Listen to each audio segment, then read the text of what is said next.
All right, everybody, welcome back to the Shark Stream at Yale Billiards Brunswick Arena. We are bringing live action from Mike Zuglan's Joss Northeast 9-ball tour. This match will be between Pat Fleming and Kiet Mieu. They are on the one-loss side, so this will be a race to 7. I looked them up as the digital pool computer had them both at about 560 speed. But they're playing on the table 4, which is a standard Gold Crown 7. It doesn't have the extra tight pockets that table 8 does, so it should still be a pretty interesting match. Sorry about that little false start from the last match. I started the stream, but then I walked out and I said, hey, because I always ask first. I said, hey, man, if you want to be on the stream. He's like, no. I said, do you mind? I said, do you mind being on the stream? He said, no. I said, does that mean you don't want to be streamed? He's like, no, I don't want to be streamed. So here we are. Anyway, appreciate everybody tuning in. And we'll be bringing you live action for at least another couple hours, I'm pretty sure. So in the table, or at the table right now, is Pat Fleming. Looking like he's in pretty good shape to get out here.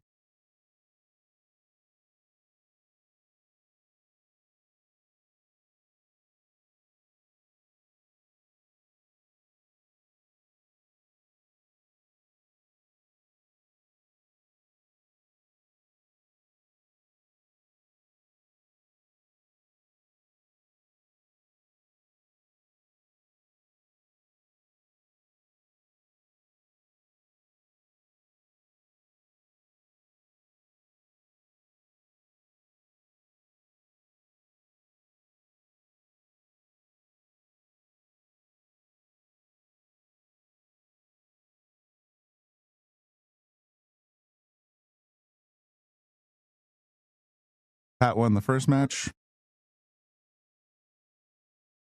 According to Mike Zuglan's rules, it's 1 on the front on the spot, 2 in the back, and there's basically a rack for your opponent. Winner breaks. 3-foul rule is in effect, and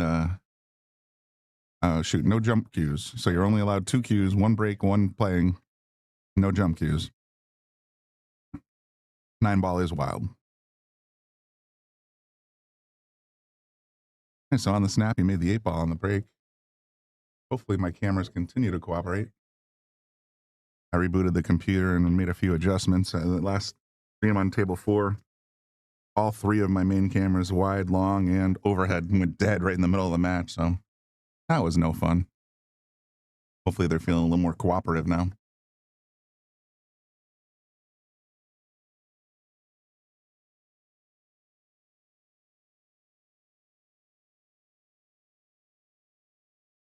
Simple push shot. Just going to leave the 3 hanging and the 5-6 tied up.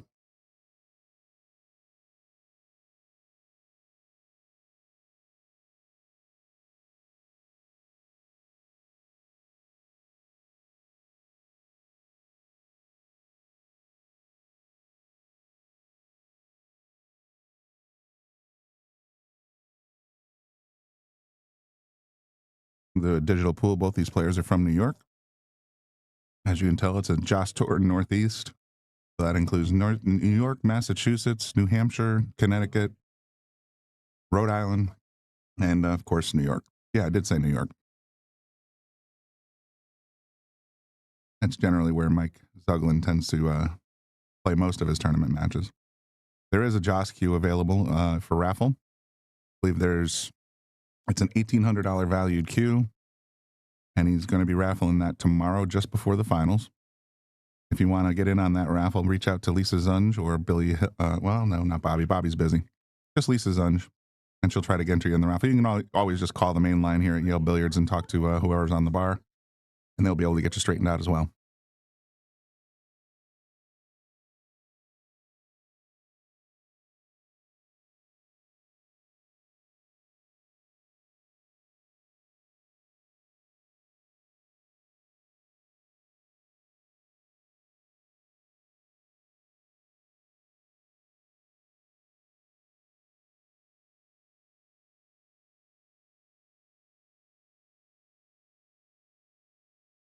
If you're curious, The link in the bottom right of your screen, sharkstreamtv.com, is our digital pool all table streaming. Currently, it's available for free, probably for the next few weeks. So if you're curious and you want to see any of the other tables that are running, you can go to that link and then you can click on live stream. Watch any of those players.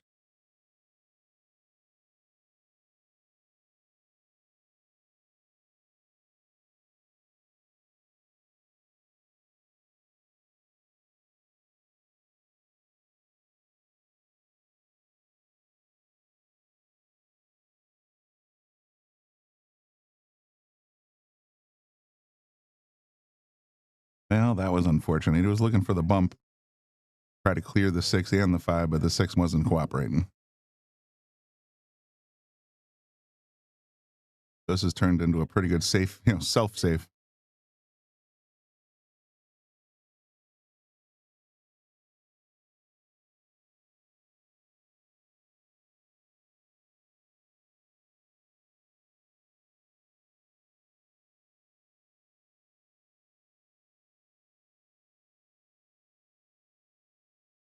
Maybe on the 5 railer. Let's see what happens. Oh, he got it from behind and did not catch a rail after the fact. That would have been pretty gross.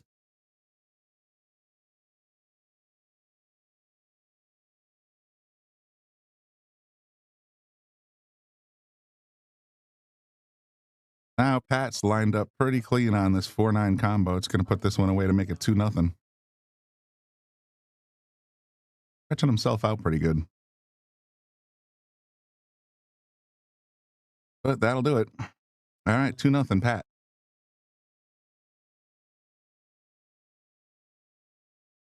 I was saying, if you want to check out all this digital pool streaming access, it is currently available for free. You can see normally it's $10 a month or $100 per year. You can watch all the TV, or the digital pool cameras that are here. If people are using the digital pool system, you can record the match and you can play it back for yourself, anytime you want. So if you're practicing or if you're playing a league match and you want to do the, review the footage, you're certainly able to do so. For now, limited time only, it's free.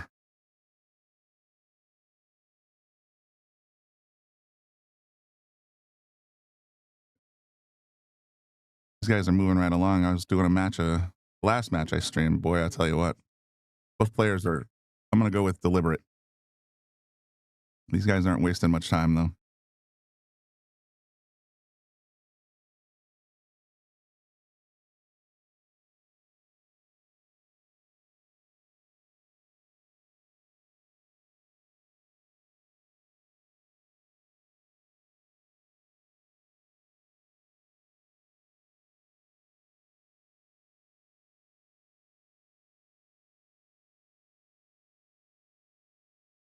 Looks like he's going to push. Try and tie up the 5, the 2.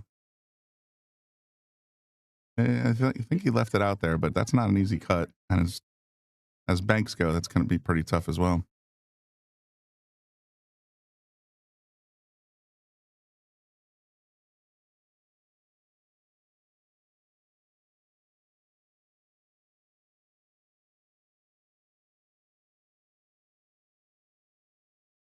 A really good attempt at that bank shot. Would have had the 2, but now the 5 is behind the 8, making this run a little bit more tough.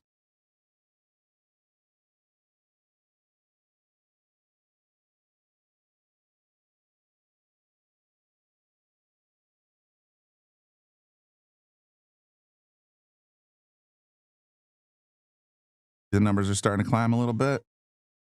I know these guys aren't headline players that we usually have in our top 10, for example, but these guys are here to play. Make sure you hit like, follow us on Facebook, subscribe on YouTube, turn on notifications, and share it out if you can. Let everybody know we're live. And we should be live tomorrow with the top 8, I believe. So that should be the cream of the crop. That'll be a lot of fun. It's starting tomorrow around 11 o'clock, I want to say, or 10 o'clock. Which means I got to get out of bed early. Give this one a little tap from behind. I don't see a rail. Ball in hand. I like just kind of rolling forward after pushing the 2 in there. That way you break up the 5-8. Although I suppose there's a school of thought the 5-8 is pretty close to wired, so maybe leaving it alone is better.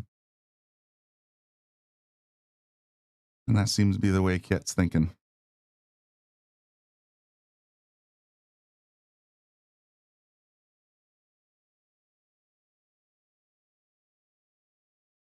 Hey, how's it going, Cliff? The problem with this combo is that if he plays it, unless he plays it dead straight and cheats the pocket a little bit, the 5's going to shoot to the left. Now he's a little bit in trouble.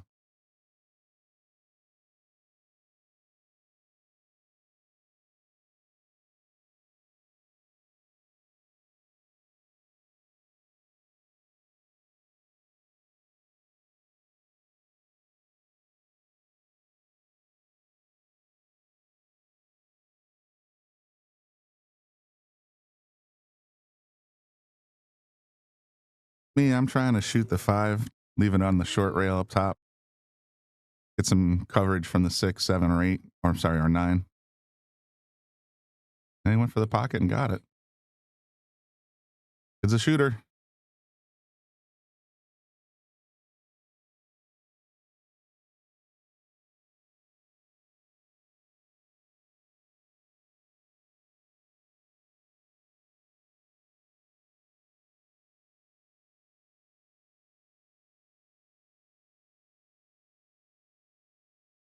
Well, he went for it. I don't know what kind of look Pat now has. He's kind of sitting on top of that 7 ball, so he's only got access to about half the ball. Makes a long shot a lot trickier. Got to make sure the 7 doesn't move.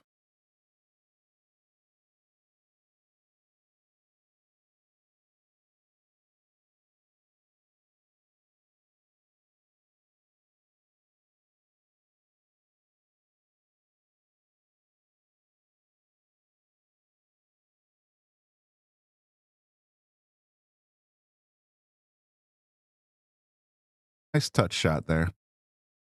Wasn't a lot of room to sauce it, draw, no, even force follow would have gotten him in trouble. So you just take the long shot and hope for the best.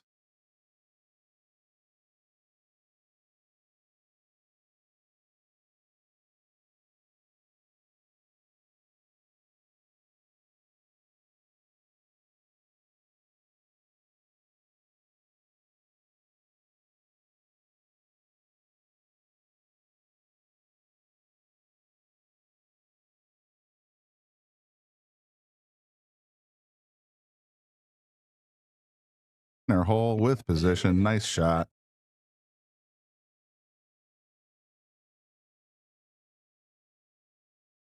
Pat looking to make it 3-0 here. 2 really nice shots, the 6 and the 7.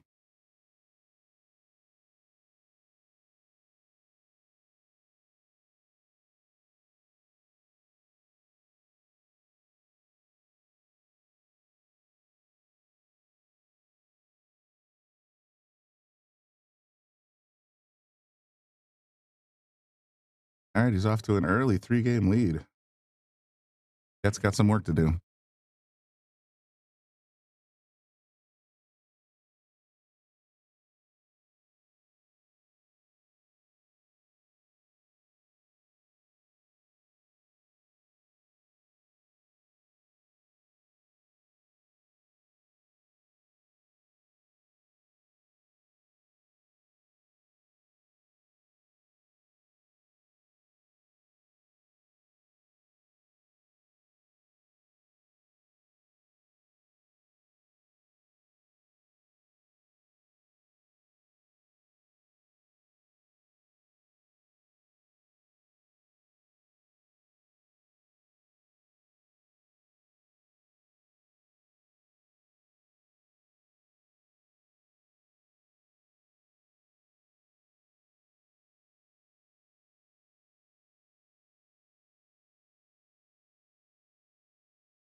Pete Genovese's match? Good question. That was the match I'm not allowed to stream, so I can go to Sharkstream TV, I believe.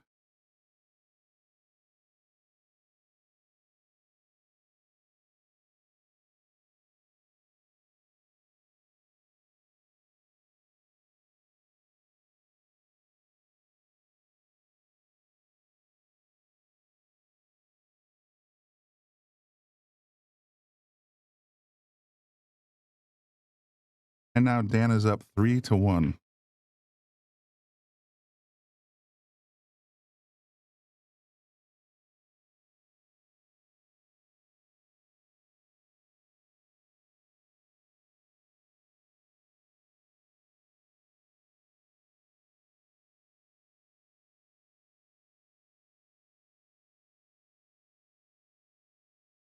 Really good touch shots here.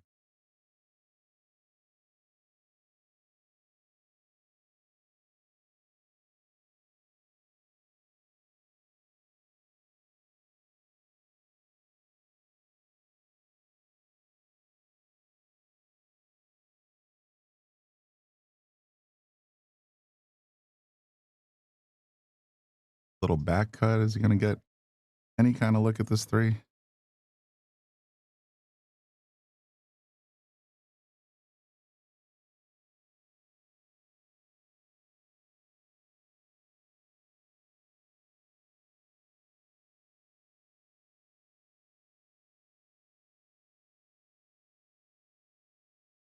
Didn't quite have enough of the ball to make that in. Now he's kind of...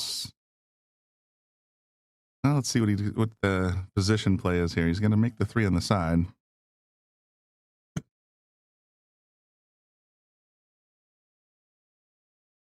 Can't tell if he's got enough to draw straight back and get back to the 4 where he is.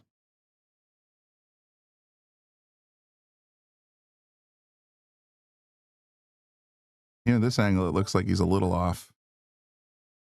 Cue ball is going to want to come back. Like this. Well, that's actually not terrible. Might be more like this.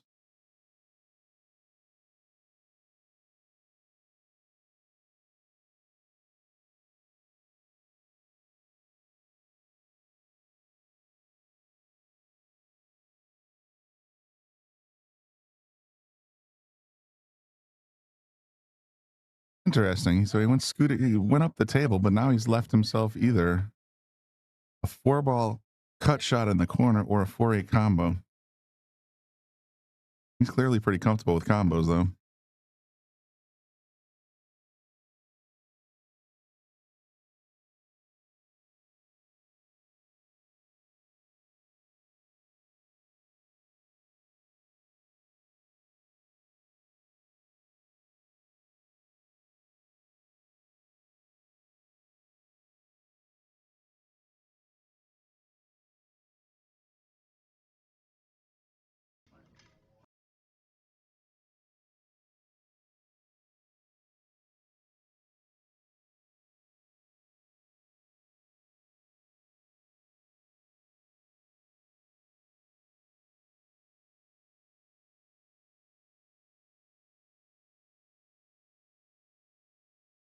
That is wasting no time in this set.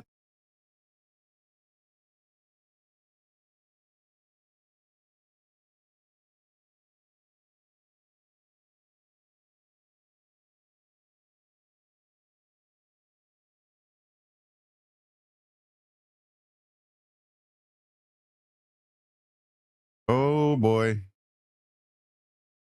All right, another little nuance of the Mike Zuglan tournaments.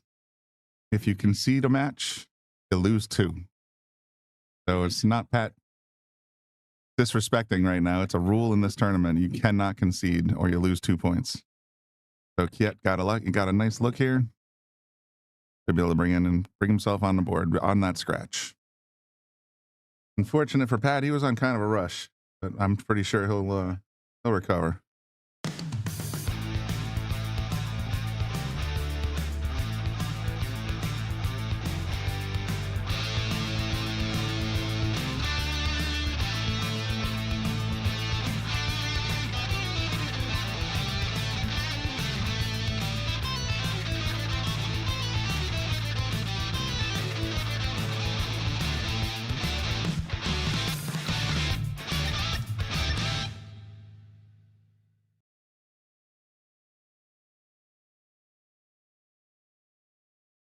Everybody always thinks that I sound just like Bobby. I swear I don't hear it. This is Brian Brennan. But I could see we got Bobby Hunt, we got Bobby Hilton, we got myself, Brian Brennan, we got Brian the Kickin' Chicken Carroll. So it's either Bobby or Brian on the mic. It's a safe bet. But right now, we're looking at another push. Just going to tie up a couple of balls here. Yep, that seems to be his MO.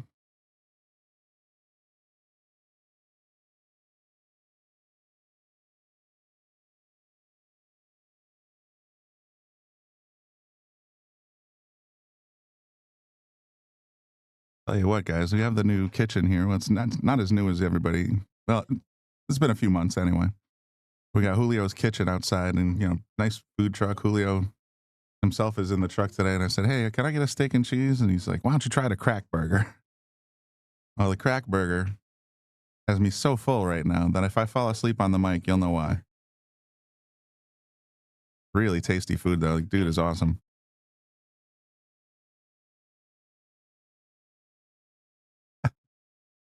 Rich, no, Freezer rarely does Shark Stream. In fact, I don't think he's ever done a Shark Stream broadcast. He just collaborates with Bobby on the Boom and Freezer show. I'm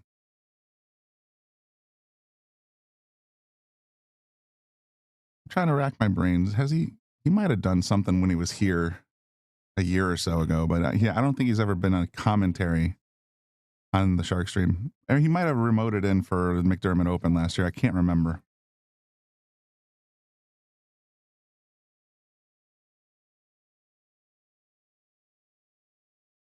But we can't afford him for a Joss tour. We might be able to afford him for a McDermott Open, but that dude's a hot ticket, man. He does a lot of the WNT events. He does a lot of the various regionals and that kind of stuff, but he's a busy man.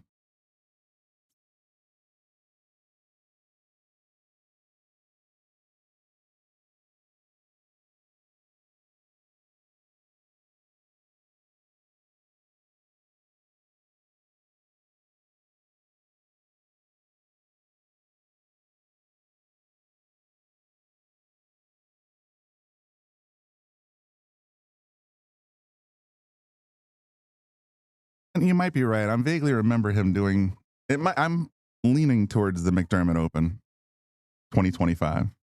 McDermott Open 2026 is coming up in about 6 weeks. No, 8 weeks. So we're going to get 8 more gold crowns in here. Our guy Cliff Dubé from Profit Billiards is going to be here to set them all up. Looking forward to it. That'll bring the room. I'm going to go Big Lebowski on you, so that'll really bring the room together. I mean, I'll miss the Gold Crown 7 or 3s. Those were amazing tables for 31, 32 years. But I really do enjoy these Gold Crown 7s. They play real nice. I got a couple little nits that I would fix if I had a do-over, but they're little tiny things. The rails are nice. They play. I'm still getting used to them, but the only complaint I'd really have is that ball return, where the balls come back. I got big hands, and when I reach in there to get the balls out, sometimes I whack my knuckles on that. It's just too lean. All right, there it is. Pat executing all the way that time. 4-1. Anyway, so you pinch your hands, and the other thing I miss is if you're playing one pocket.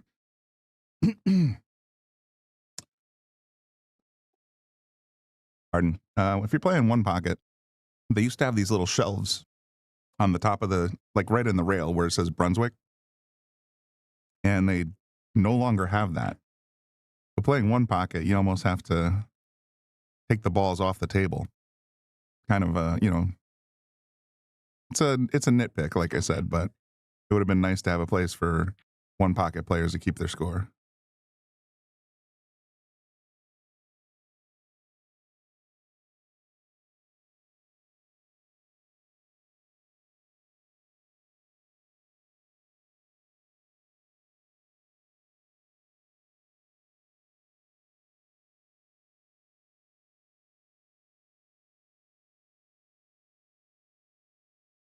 That and as a commentator for the Shark Stream, I used to say something like, "Oh well, here we go. He's going to play the badges and counters." So the badge and counters on the Gold Crown threes, the badge was on the head rail, the counters were on the foot rail, and basically what I was saying was a good safety play is to stick the cue ball and the object ball on opposite short rails right in the middle if you can. So play the badge and counters. Now I got to get used to saying, "Oh yeah, we're going for a short rail safety," because otherwise people will have no idea what I'm talking about.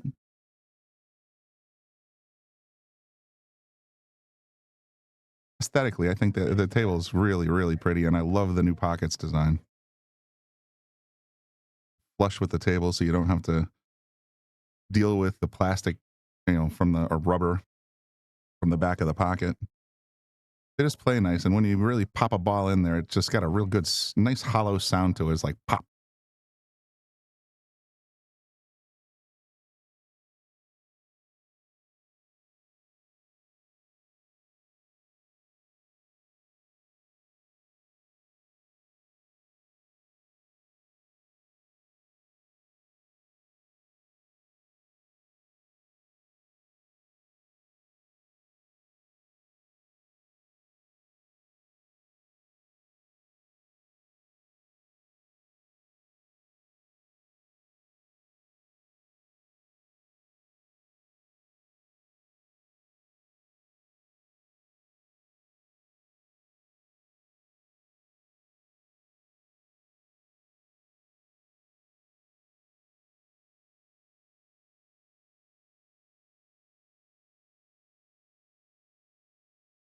Tank on this one. It doesn't seem that.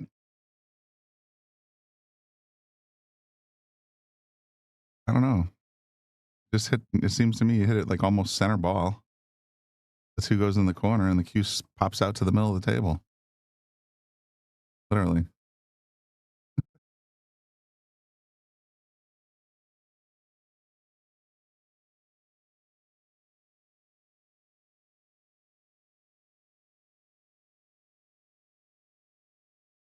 There you go.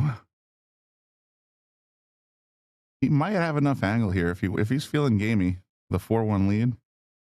He might have enough angle to play the cue into the 5 ball. Nah, it looks pretty straight. I think he's just gonna draw back for the purple.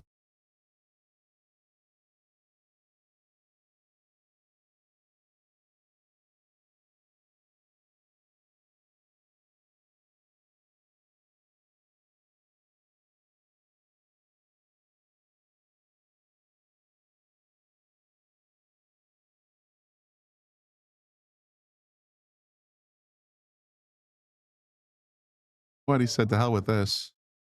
I don't want to deal with that 5 ball. I'm just gonna go ahead and safe you up. Smart play, actually. As Bobby Hunt would say, there's no future in this run out. You might as well try to get yourself ball in hand and find a way to break them up yourself. All right, from behind.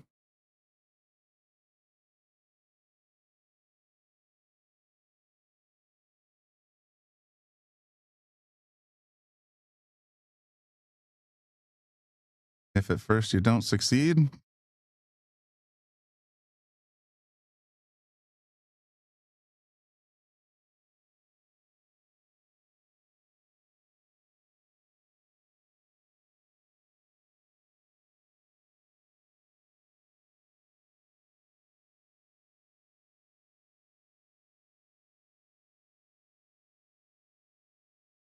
if the score has changed at all. Now Dan Charlo is up 4-1 on table 8 against Pete Genovese.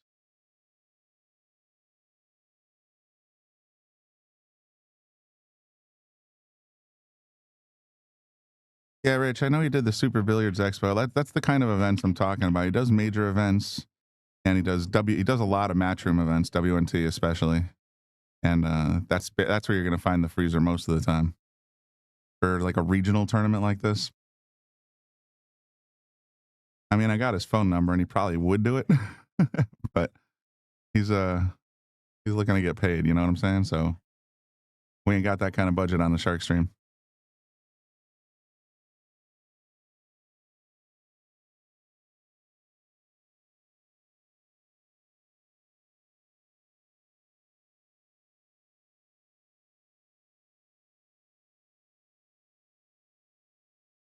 Okay, what's he thinking now?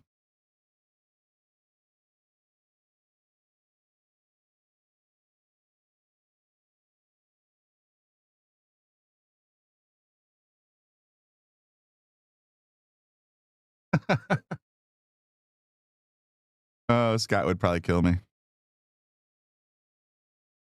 I guess you could call me one of the producers of the Boom and Freezer show. So I'm on a group text with him, Bobby, and our media producer, Austin.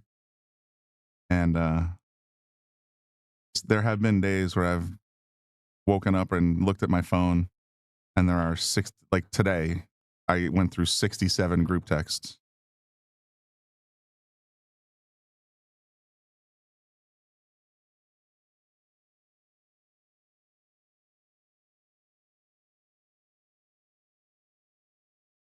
So 5 attempts? Oh, he tried to. Oh man, that would have been killer. I think he was trying to actually loosen up the 5 with that shot. Instead, he's going to end up giving ball in hand back. Both players sitting there saying, "Okay, I need to find a way to get to that 5 ball, or maybe knock the 7. Either way." All right. Well, that's not it. With the 5 still where it is, I'm caroming off the 4 and playing the 9. I thought I was seeing things. Somebody left their quarters on the table. This is an old school method of scoring. So that looks like a quarter. That looks like a quarter. In that case, the game score would be 1, 2, 3, 3-3. So either somebody just left them there and no one noticed in the middle of a match, or they've been there a while. Still playing around with this 4 ball, trying to find a way to pocket the 4 and break them up. You definitely don't want to break them up for your opponent, and this is going to be another safety play.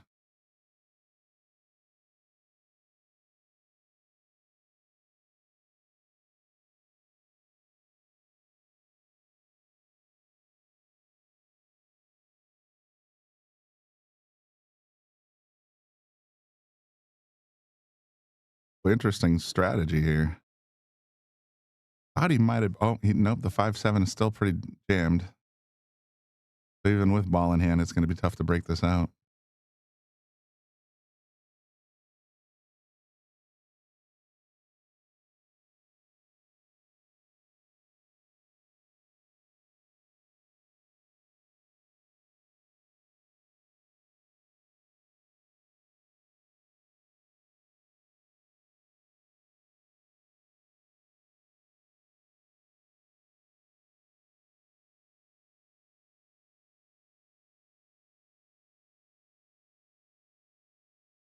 Going behind the wall again. I'm very curious about this tactic.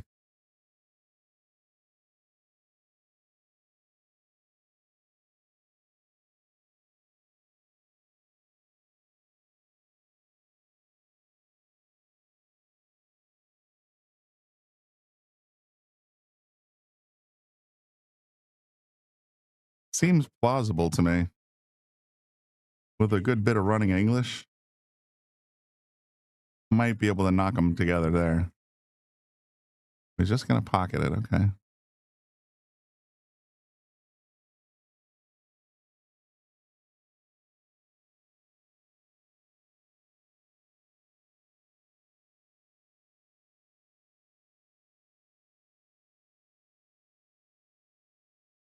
That was a really nice carom try.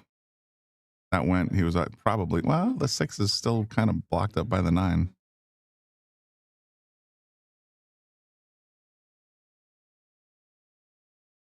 At least we're past that hurdle.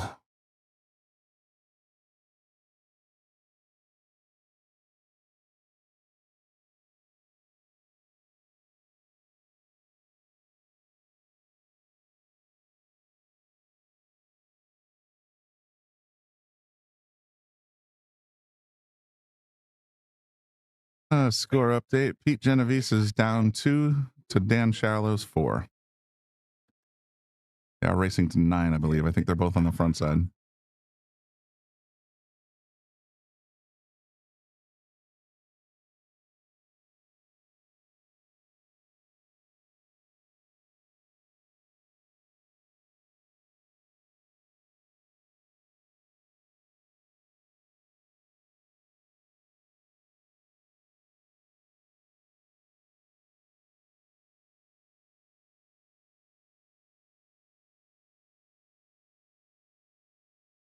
All right, gonna drift past the 6. He's got the 6 in the corner.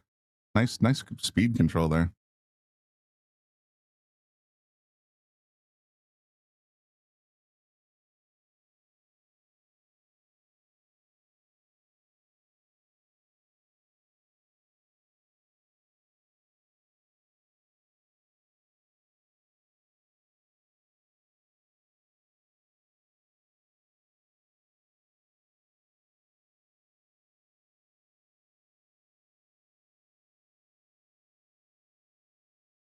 All right, this one's legit. Kiet's gonna go to 2. Pat remains at 4. Race to 7.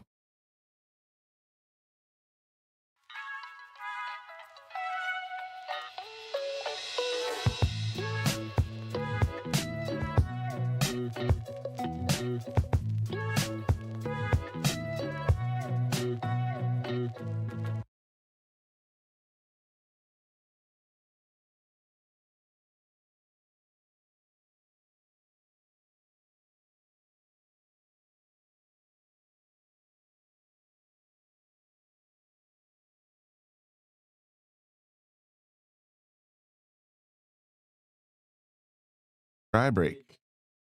And we got another mess over there. We got the 7-3-8 just sort of being a pest. And now we got the 1-3-7-8. These guys like their clusters, don't they?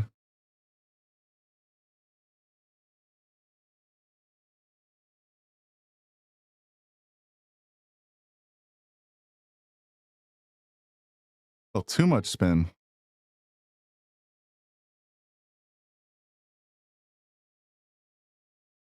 That put Kiet on 1, and I have a feeling that's looking to save you, get him on 2.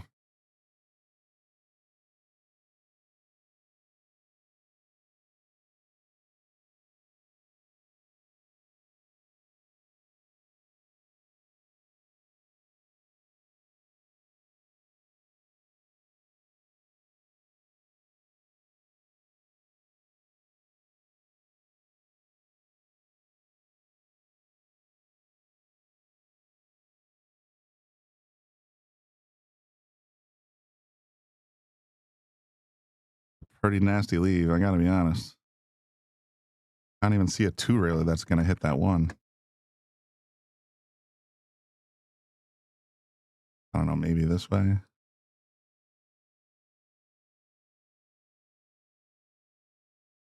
Yeah, you'd have to hit some draw on that to get it to do it. Well, even draw wouldn't help.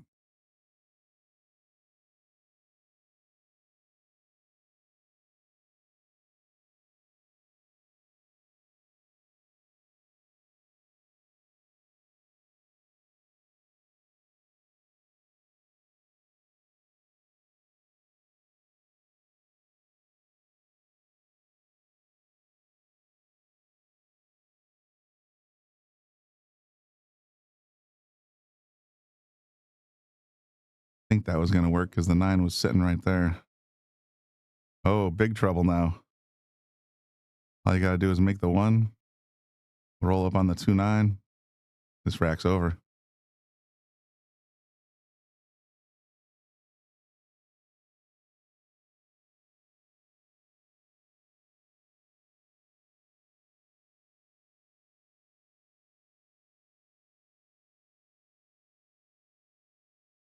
Dan's up 5-2 on table 8 now.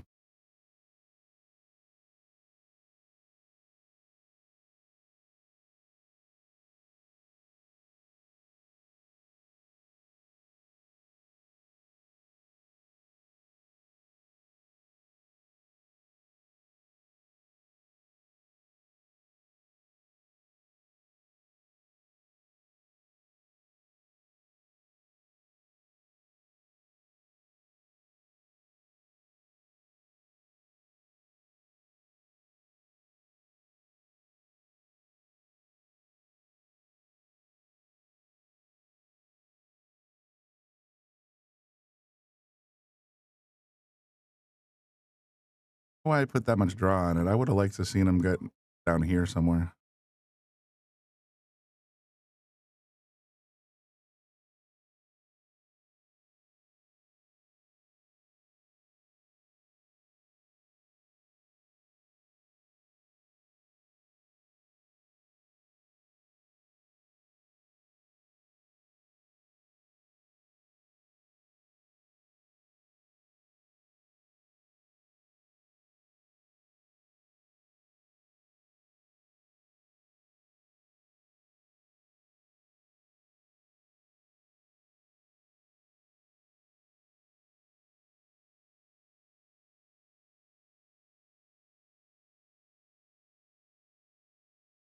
He got it right through there. I didn't think he had the wiggle room.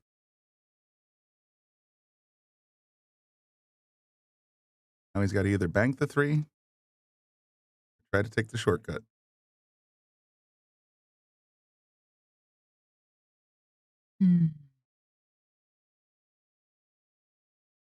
Problem with taking the shortcut is the cue ball is going to skim that 8 ball. May do something unpredictable.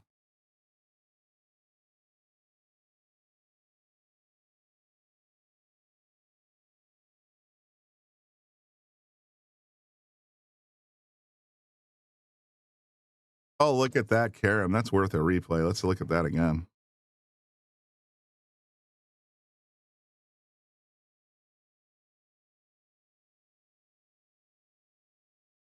Nicely done.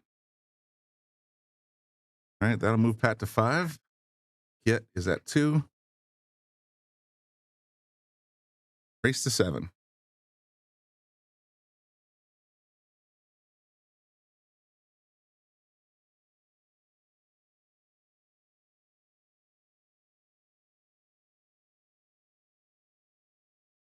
Five and the 8 and the 1. What a break.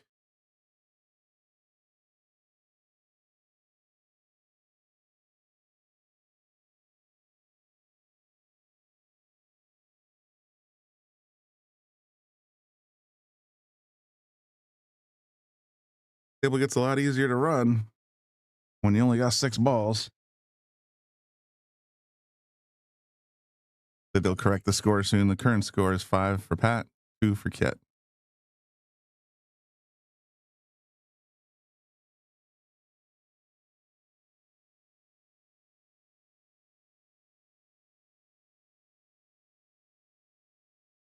I do see the numbers crawling up there. Hopefully after this match is concluded, we'll have another one coming out for you from the tournament director, Mike Zuglan. He's going to try and keep these tables running. Like I said, right now we got table 8 is running. That's usually what we would stream. But one of the players is not, doesn't want the publicity, I guess. And the score of that one is Dan 5, Pete 2. Pretty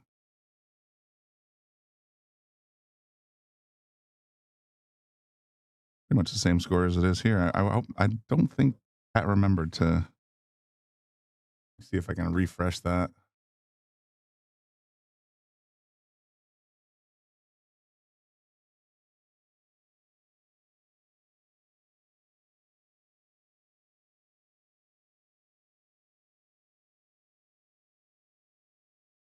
There it goes.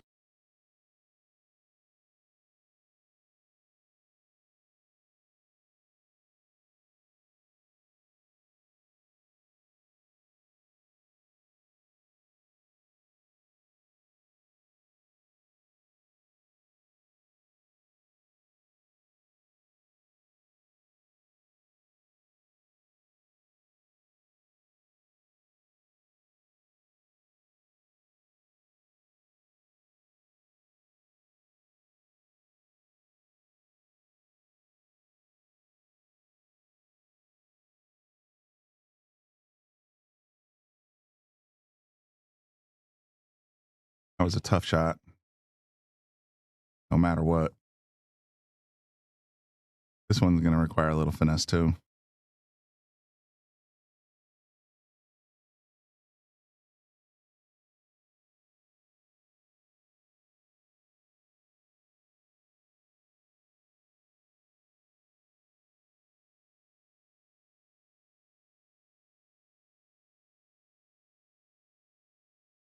This That's 6 hanging. You got a lot of options when it comes to getting on the 8, on the 7. I mean, I personally like a little bit of right English. The cues start here and just sort of.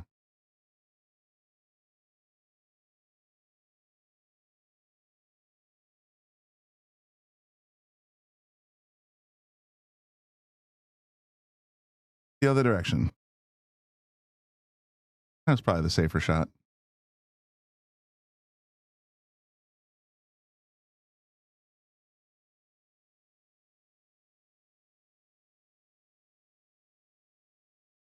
That's got an 8 hanging. You get back to the middle of the table, this rack is over.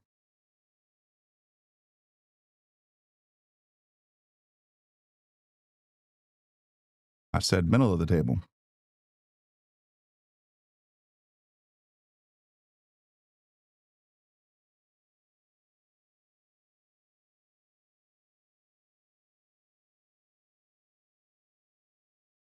You thinking?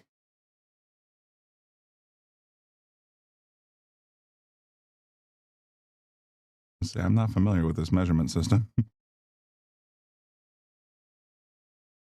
Trying to visualize the cross-side bank, I think.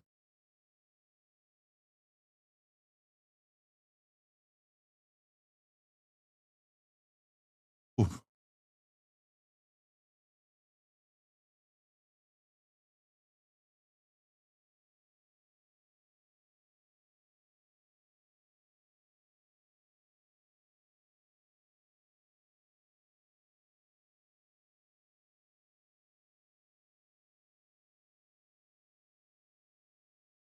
Wants to hit the rail right where that quarter is at about medium speed.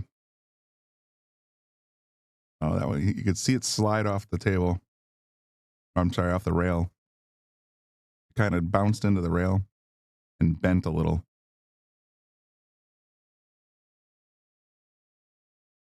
It sort of came off like this. I can't draw very well with a mouse.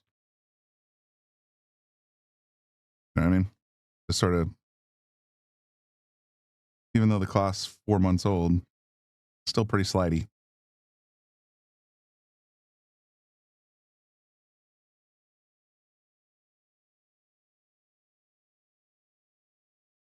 This is not going to be good news for Kiet. Not sure why you hit that so hard. All right, here's the pad on the hill.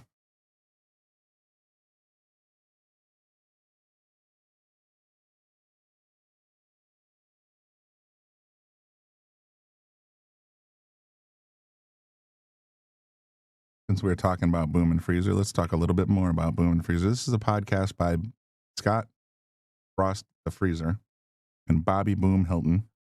They talk to a lot of legendary players. There's about 45 episodes out there.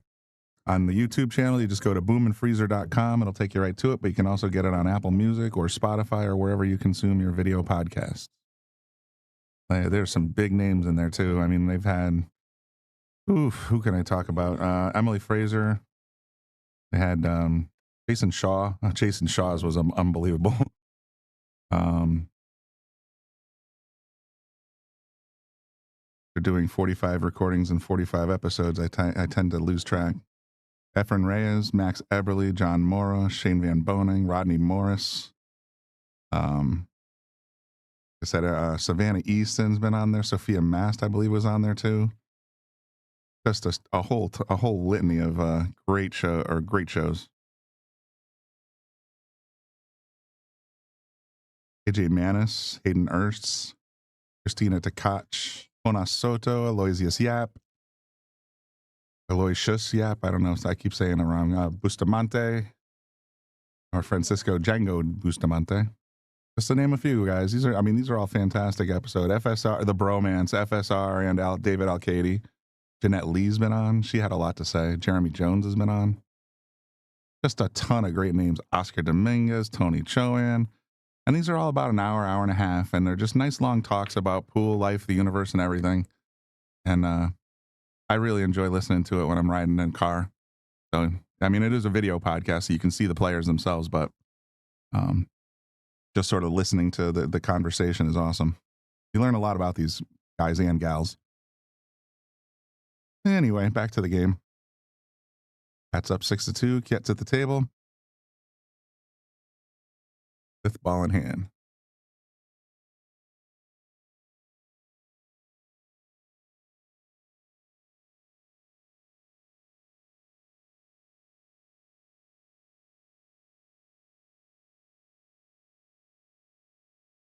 Oh, that draw, you saw that same curve, right? Just sort of bent towards the foot rail. And as a result, didn't get the 3. All right, 6 balls until he wins this set and advances. He's shooting pretty rock solid. He only had one error, I think, that I saw was the scratch on the 8 earlier in the set.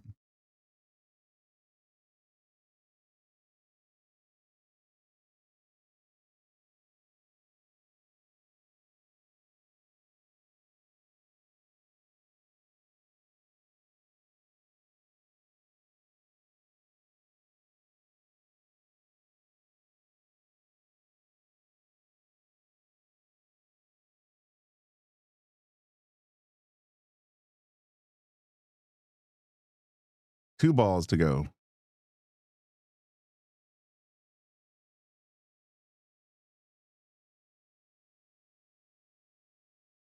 All right, this is for the set, and the Cat's ball in hand position almost. All right, the only exception to the never concede rule is if it's on the hill. Because I mean, he's already out of the tournament, and he's not going to get punished in this next one. So, that, like I said, the Mike Zuglan rule is always never concede, always make your opponent shoot. Anywho, let's take a look at. I'm gonna head out to the lounge area, the tournament director's booth, whatever you want to call it, and I'll let you know if we have another match for you coming up.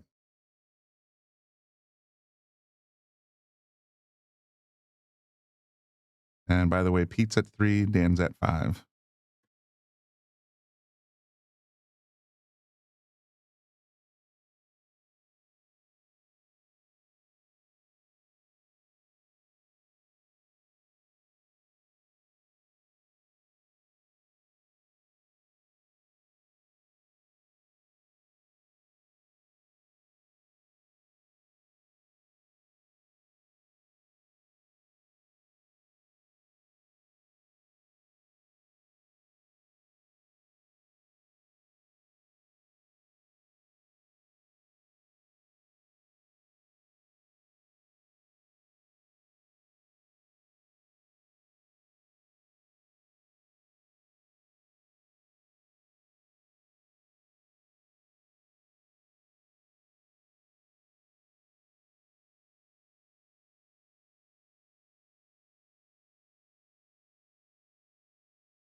Okay, once again, we got Demian Provost, and now we have George Lashoff playing on the one-loss side, race to 7.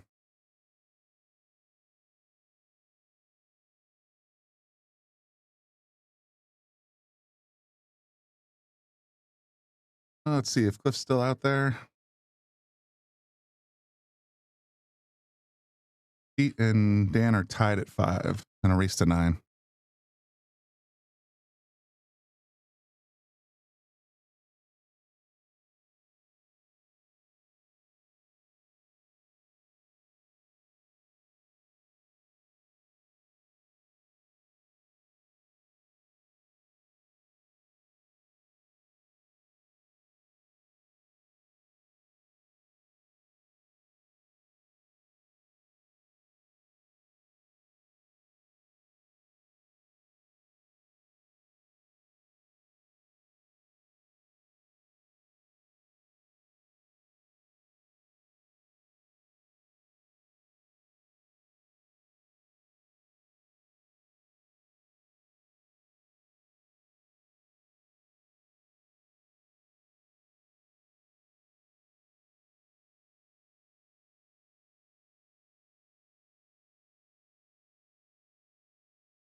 Well, that's for sure. It's a nice shot, but that 8-ball sort of messed things up. He wanted to go straight on by and come down for the 6, and now he snookered himself. Or as me and my buddy James would say, that was a black belt in self-defense.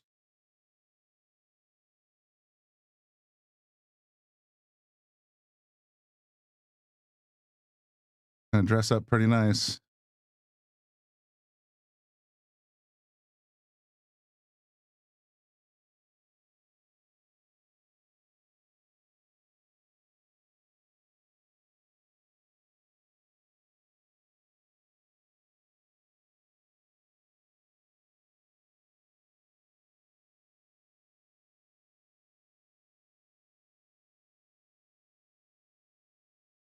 Oh, oh, unforced error.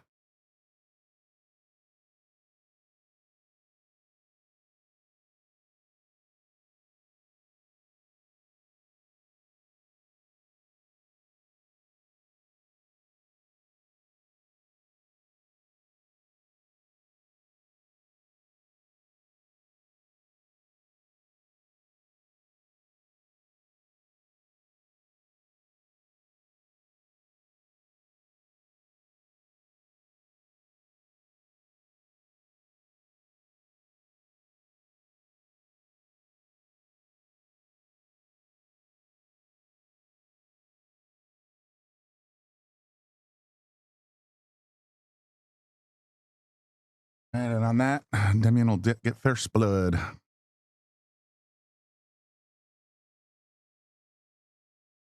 Hey, Pete Genovese has been battling. He was down 5-2 at one point. Now he's up 6-5 over Dan Charlo on table 8.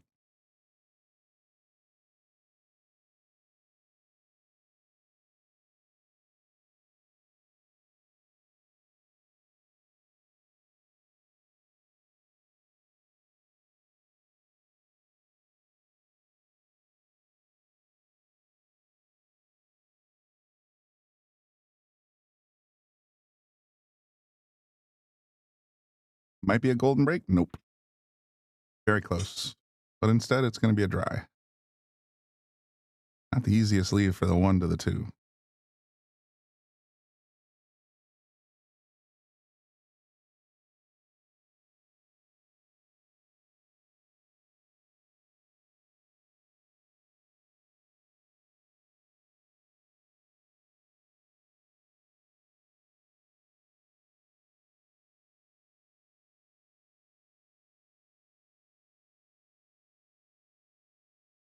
See what he's going to end up with. I don't think he's going to be happy. Boy, oh boy, that looks like the 9's got a good chunk of it. Went for it 2 rails. Swing and a miss, ball in hand.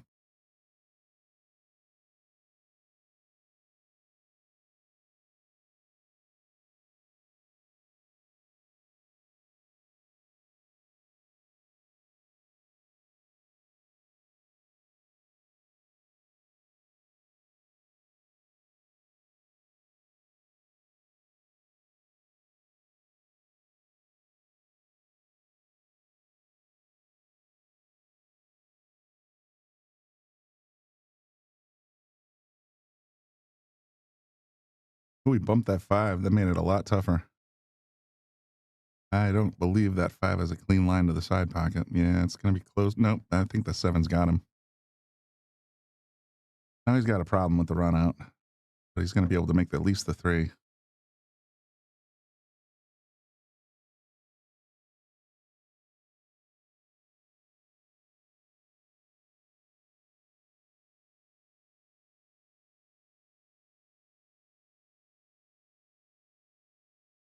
I don't like that position play.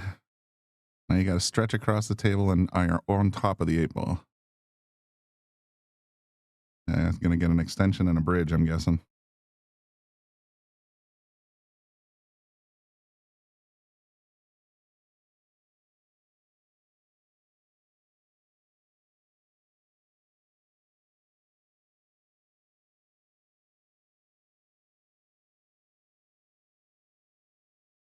Oh, this is where you hurt yourself.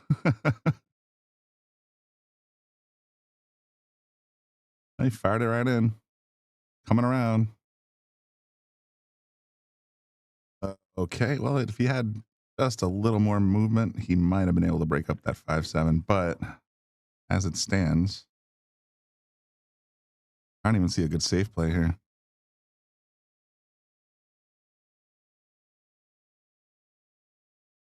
Maybe feather the 5. Bring the cue ball up towards the 9. Oop, my mouse is doing weird things. You know, just have the 5 just sort of punch out a little bit. That's about all I can think of.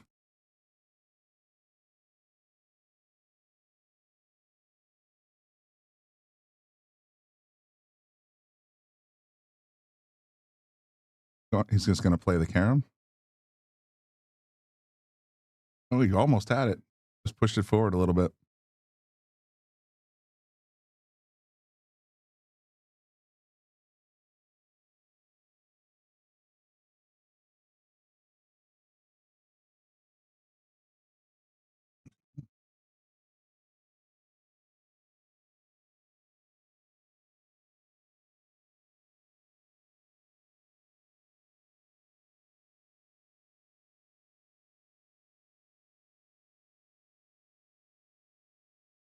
Player break, perhaps?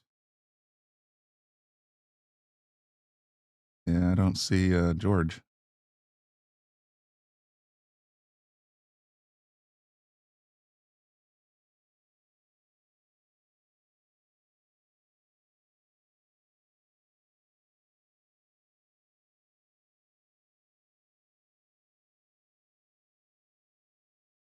Ah, there he is. All right, we're ready to go. Many choices besides 5 and a side, but then the cue's going to slide towards the 6.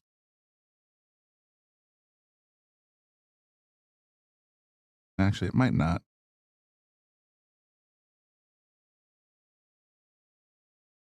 Oh, went around the 6.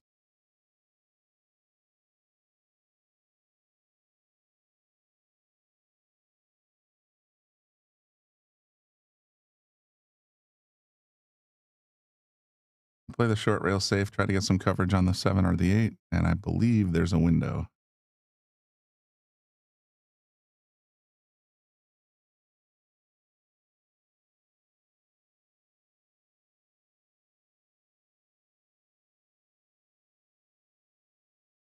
What a cut shot through the window. Boom.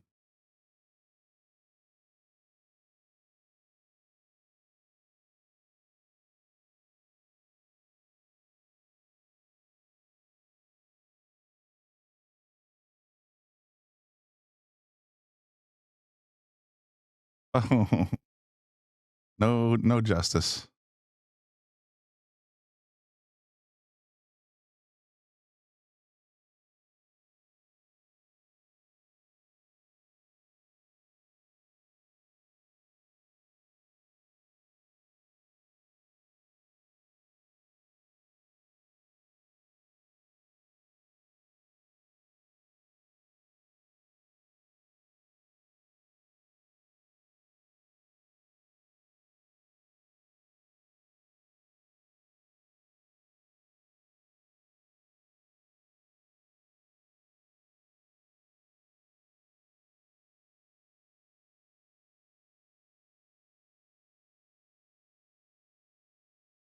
Would have liked a little more distance from the rail there. 9 shot is going to be tough to get on. Unless he plays for the bank shot, maybe.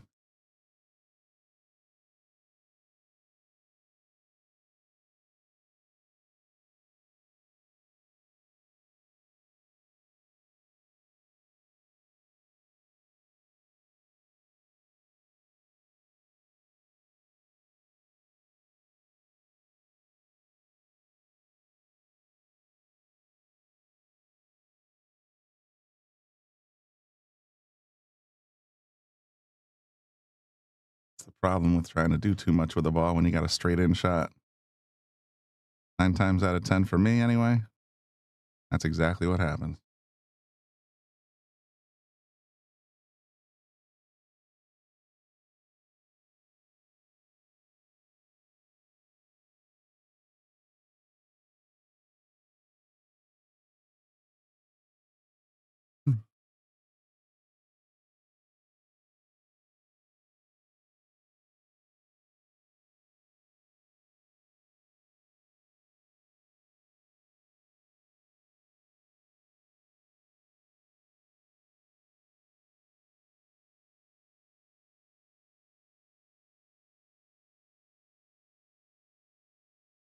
Not the worst leave in the world. Honestly, off from the edge. Got a possible tiny piece, just enough of it, maybe. Maybe a hair of masse.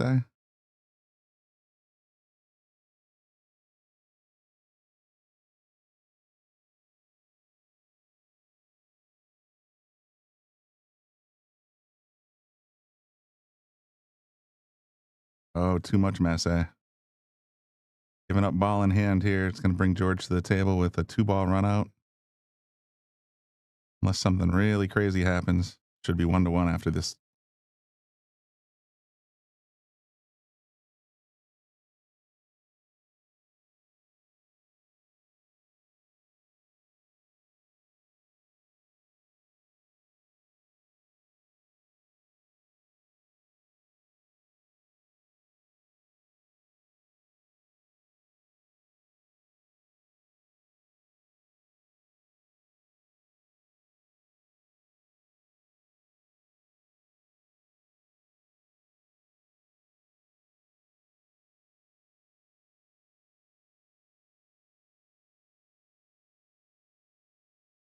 As predicted, 1-1.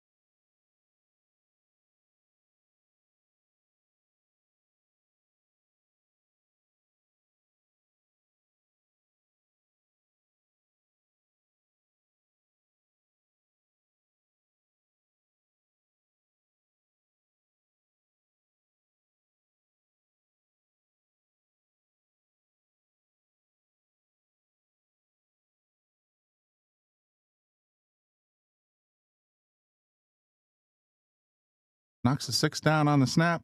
Looks like he's got a nice look at the 1. And incidentally, good chance that cue ball heads straight at that 9.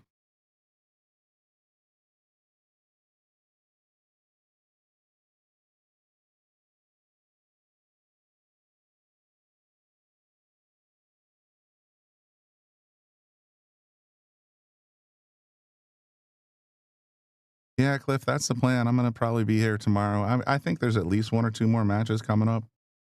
I know he wants to get it down to top 8 for tomorrow. And Ryan Cullen's waiting on, I think, 1 or 2 matches for his match to start. So it might be a late night anyway.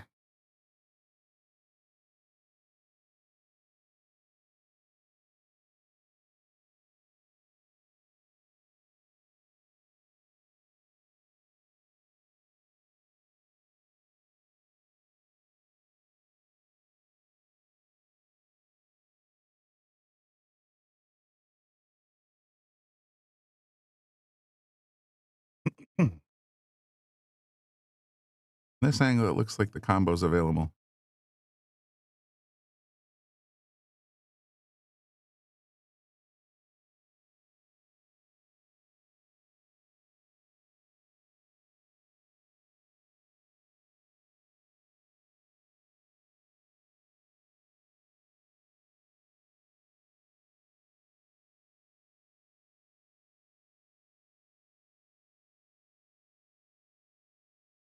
No. He was more focused on bumping the 8 for the 2 position than he was getting the 1 in. I do that all the time. That in another broadcast. It's like, oh man, but look at that good position.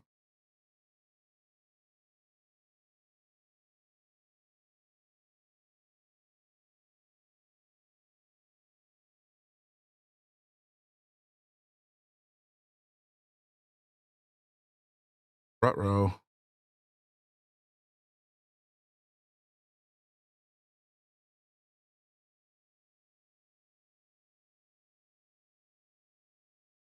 All right, Pete has won 5 in a row now. Playing against Dan. Now his score is at 7-5.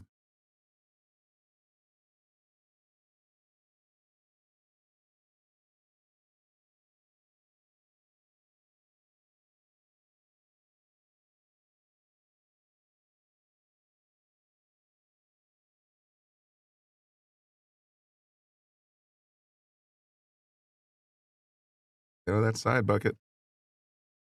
Oh, man, I thought I was going to hang.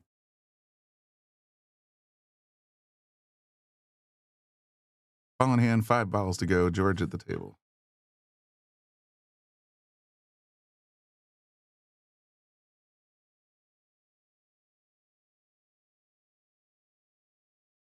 I'm still in a food coma from that Julio's crack burger.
Out of that side bucket. Oh, my goodness. Wow. I think that's twice we've seen ball in hand for the 9 ball in this set. All righty then. Demian goes up 2-1.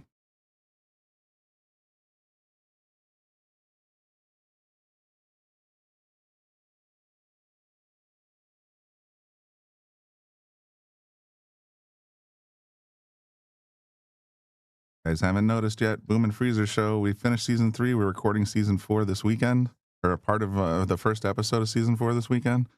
45 amazing episodes up on boomandfreezer.com, or you can get it on Apple Music, Spotify, or wherever you get your video podcasts.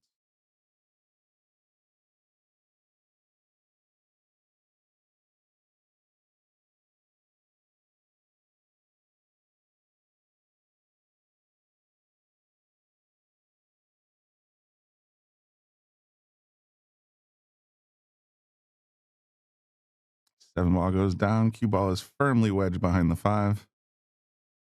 Very likely push out coming up.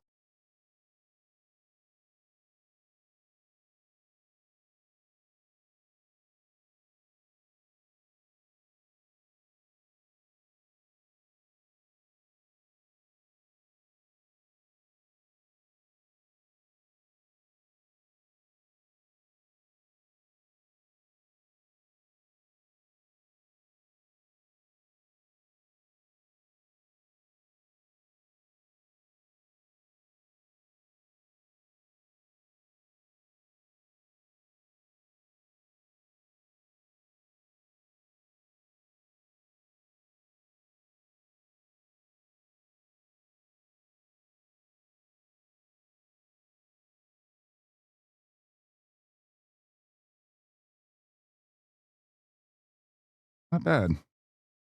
Left him pretty close to the short rail. Has vision on the one, but I don't think the 3 is going to let him have the pocket.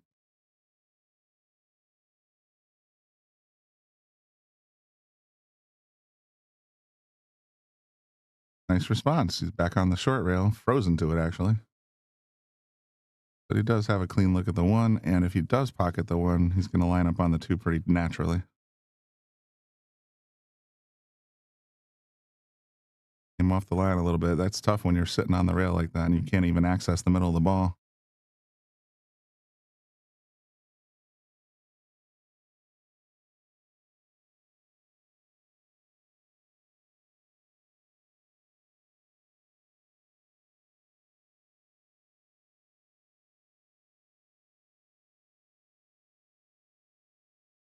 Nine might have leaked out. Might have leaked out enough that he has the pocket. He actually has a shot at the pocket.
Had to cut it all the way up. That was asking a bit. If he's got a, yep. Now we got the 1 in plain sight. We should be able to make some progress. Heat still 7 over Dan's 5 on table 8.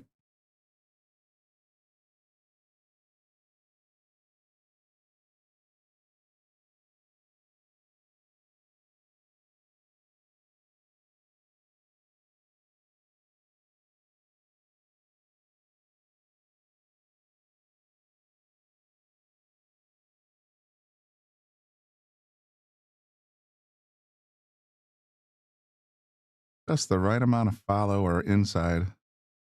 Boy, that view looked like it rolled at the end. Get to the 3.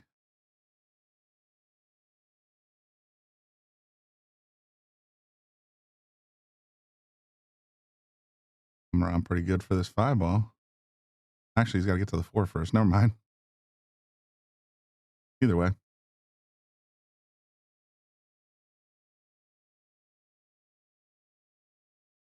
Oh, watch. See how else do you make that shot?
Oh my.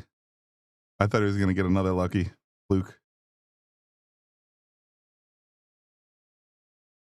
As it turns out, though, George is chomping at the bit. Pretty easy cut-ins for both the 6 and the 8, just as long as he gets on the 9. Should be able to tie this up. Nothing wrong with that.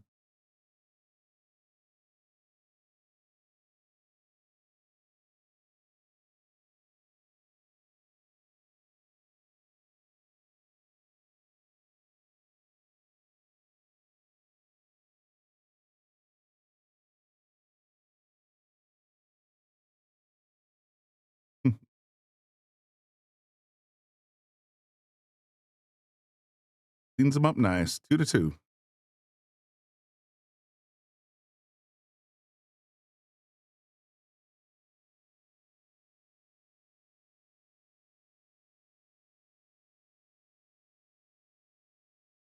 Talking about the Boom and Freezer show. This is the channel on YouTube, and you can see all the big names we've had on the show. I think there's 45 different episodes on there.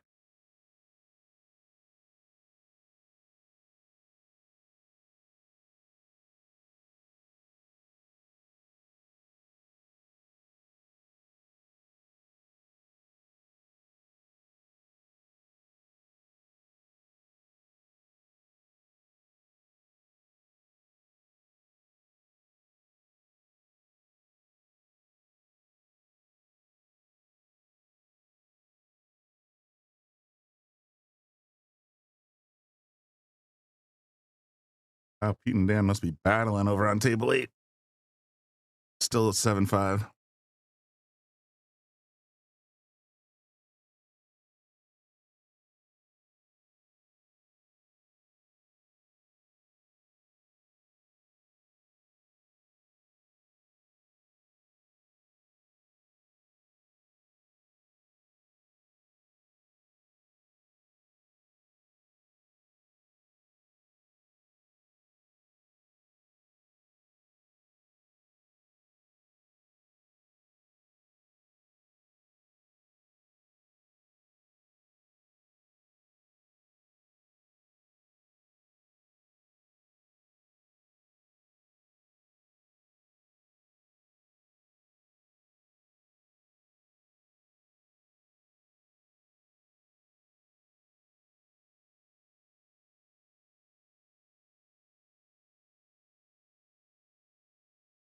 Seems like these guys are getting a little stabby. It's been a long day. They've been here. I think the doors opened at 9:30. As far as I can tell, the Calcutta ran until noon. So they didn't get started till, well, if you got here at 9:30 to warm up and do your thing, you didn't actually start playing the actual tournament until noon. Now it's 9 o'clock, so we're already talking about just under 12 hours of time at Yale Billiards. So I can see why batteries might be winding down a little bit. I know mine are.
That was a pretty nice safe. Not real accessible except for from the right side of the table.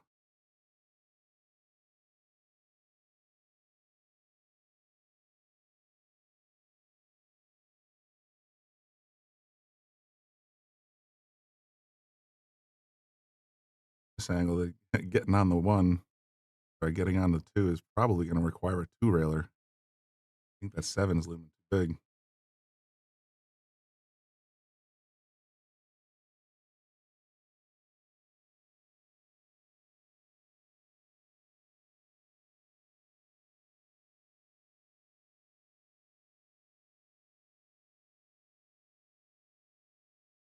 Coming around. Oh, almost had the three railer. Very nice attempt. Still ball in hand.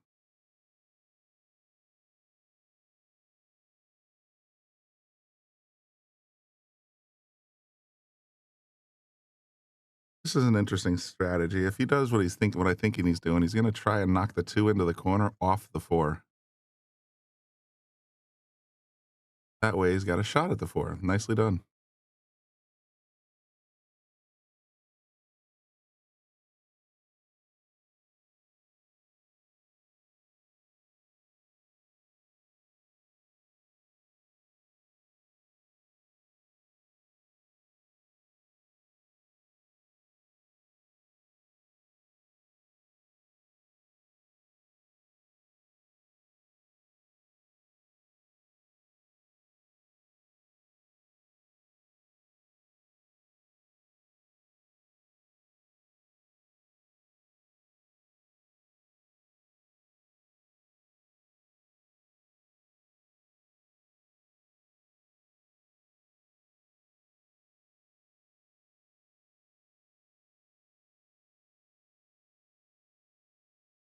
Ooh, tried to punch it back for that six ball and ended up rattling. Been seeing this a lot so far tonight. Second you send it in with some speed, you got to make sure you are in between the points. If you're on the points, not going in. No rail.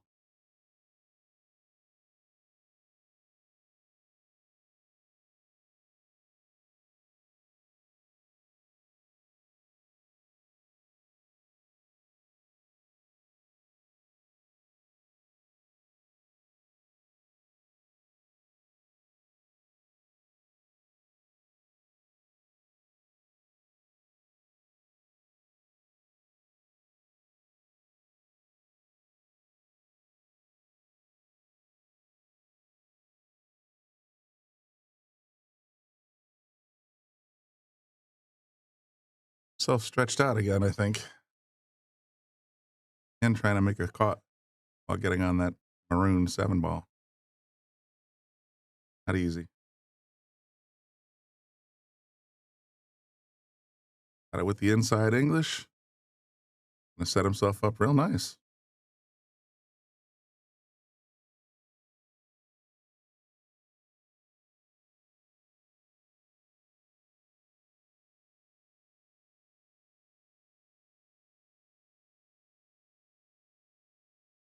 I have to let some stroke out here. I think that's pretty darn straight.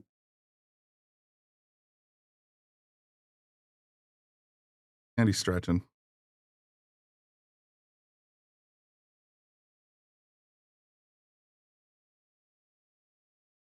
Does he have enough? Not as much as he wanted, but it should be good enough.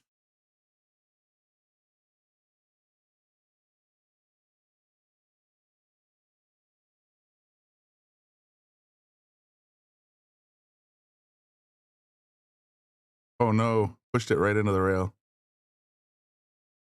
But if you're going to leave it, that's the way to do it.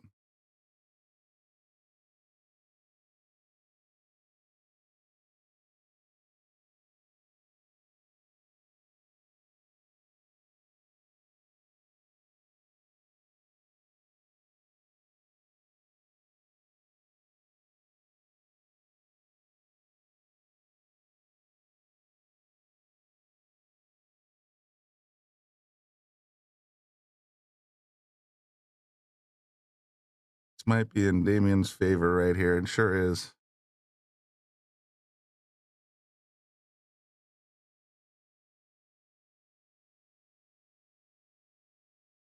All right, 3-2. I'm gonna go see a man about a horse. I'll be right back.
All right, I'm back.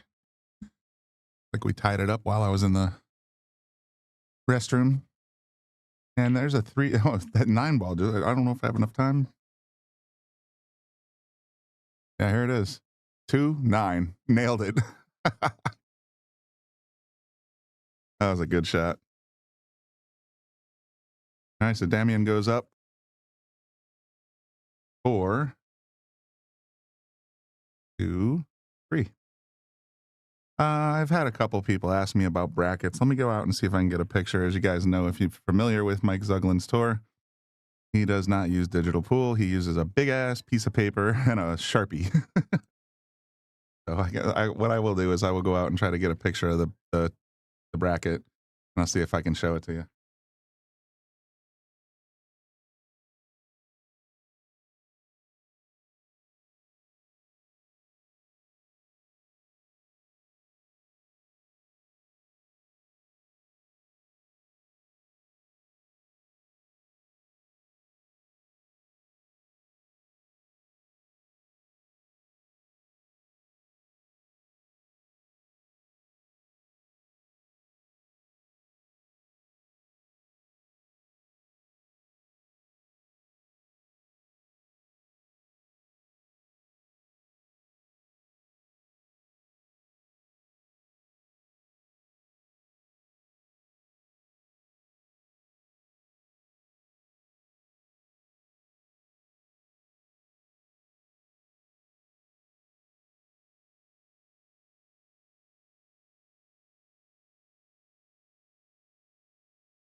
That's that from my iCloud for you.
Be able to show that to you in just a few minutes.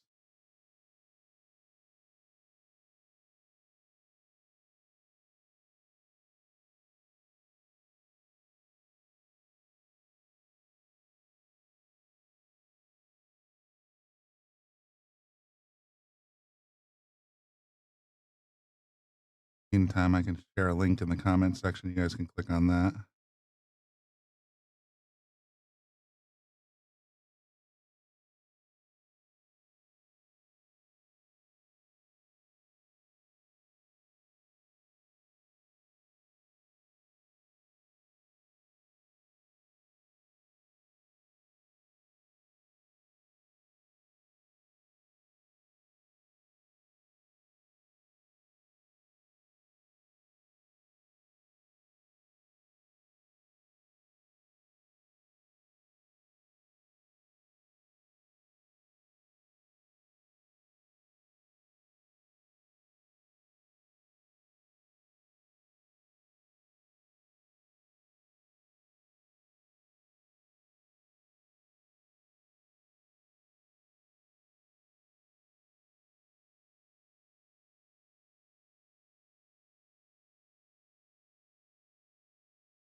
Quick score update too. Pete and Dan are tied at 7 apiece.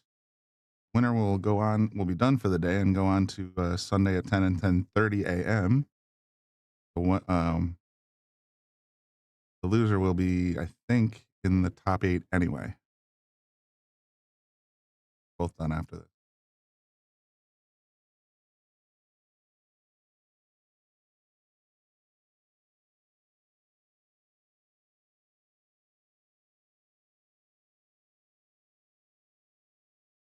Oh, just caught the front point.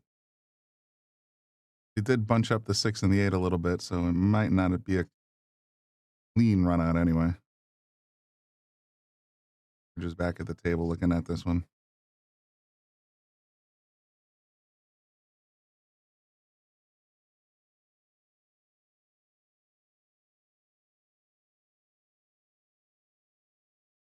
Expecting that position, but it's a 5-7 all day.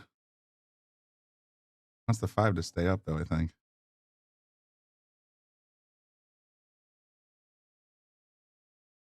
Oh, this is going to be tough without a bridge. Or, well, he's right-handed. He might be able to stretch it out.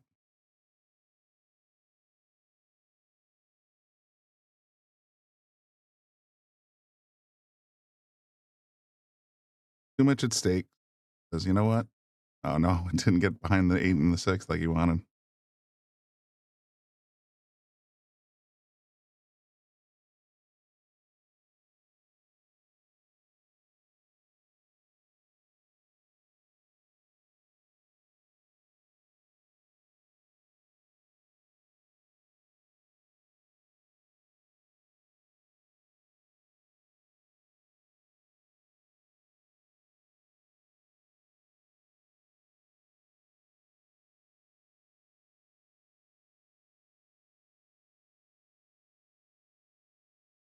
Nine combo? Oh, no. Point for that when he wanted the 2-game lead.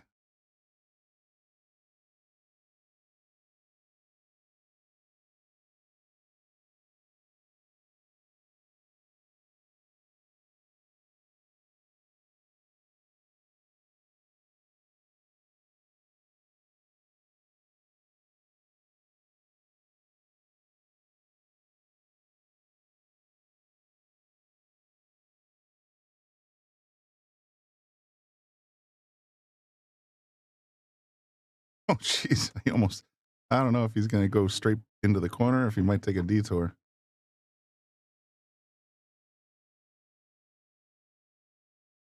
A good hard look.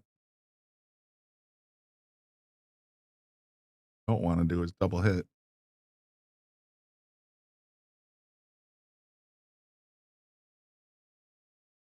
That looked clean. It looks like these guys are kind of getting into a defensive posture. They were kind of battling earlier. But 4-3 and loser goes home. May have decided, okay, well, let's bat. What's the word? Batten down the hatches. I don't even know if I use that in that context correctly. I'm getting wiped out myself. They're waiting for Pete and Dan over there. Oh, no score update. Tied at 7, race to 9. So there's 2-2 race left.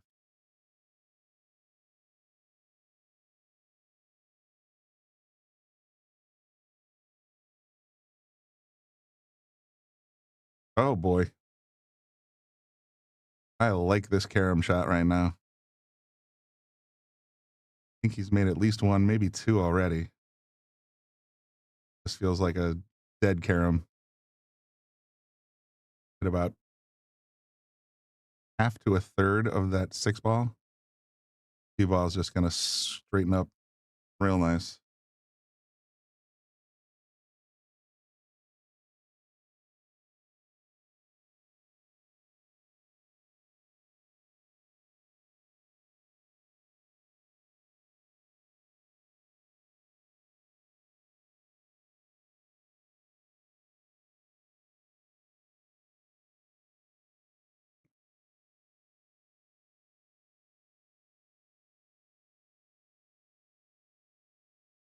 Just like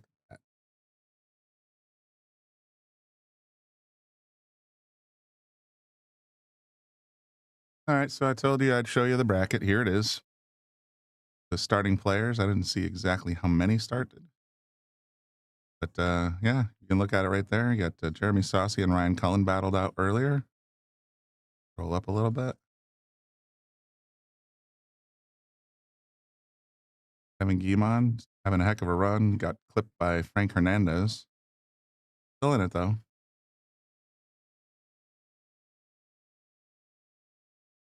Bob Madenjian, he went out. Looking at names I know. Alex Bosch is coming back tomorrow.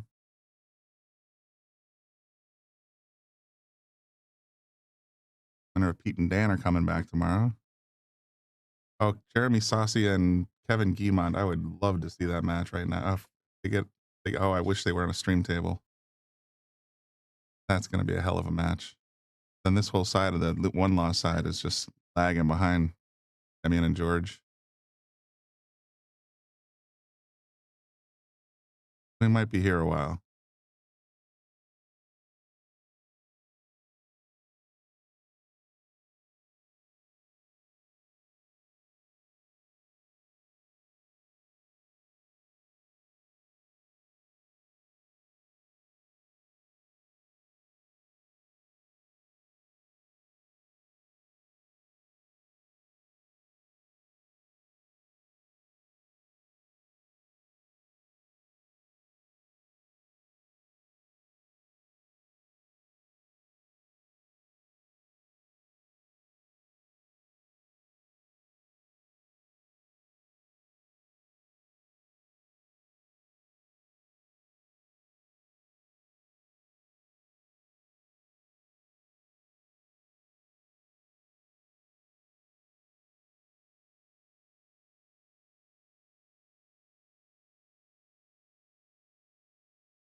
Ball in hand, George.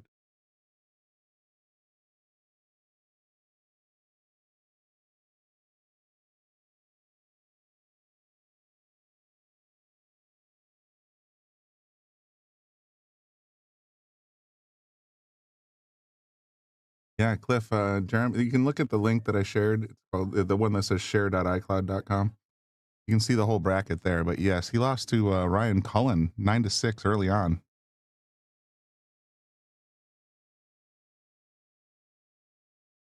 Jeremy Saucy or Sosi, I gotta ask him how to say it. And Kevin Guimond are on the one loss side. Ryan Cullen is also on the one loss side, waiting for the winner of Rick Bentley and Brandon Ince. Ron Richard, waiting for the winner of Pat Fleming and Dr. Bob Madenjian. There's a bit of a backlog on the top of the list. George Lashoff is playing Demian Provost right here. As soon as this one's over, I'll see if I can get us Jeremy and Kevin instead of making them wait around.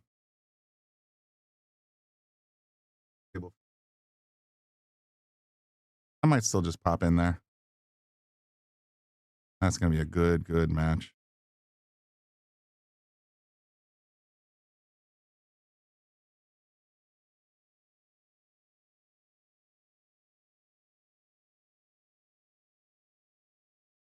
Odd that Jeremy Sosi and Ryan had played each other already.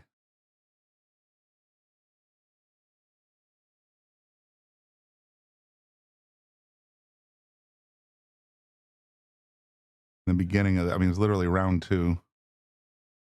They could end up playing each other again 5th, 6th.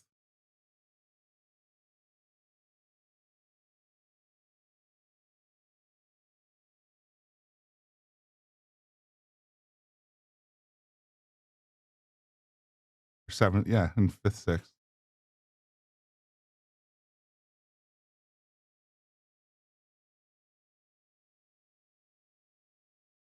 No, it's actually not Pete and Dan. As soon as that match is over, whoever loses is going to be waiting quite a while if he's going to play it all the way out to top 8. Believe it or not, this match here is the one that's kind of holding up the bracket.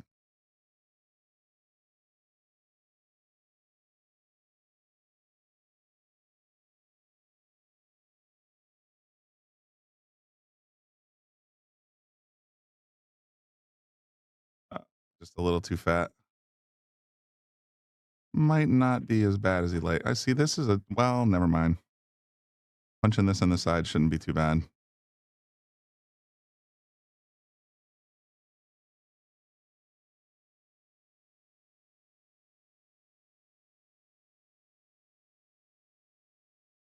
George needs 2. Demian needs 3. Remember, this is a 1-loss side game, so it's a race to 7.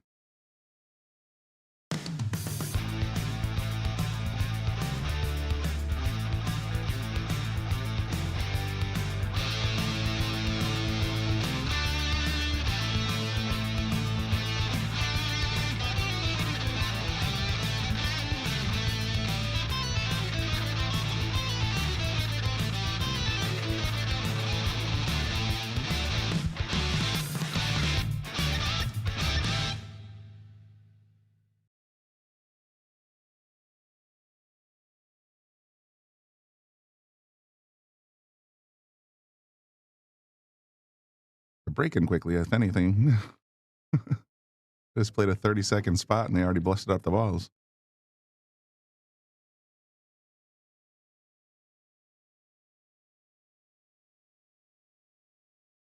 I have a score update on Kiet. The last game that's running in the winner side actually today.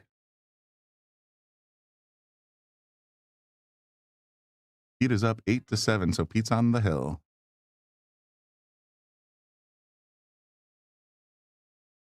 What a battle those guys are going through. Started at 7:12 p.m. 9:46. Math. 2 hours 34 minutes.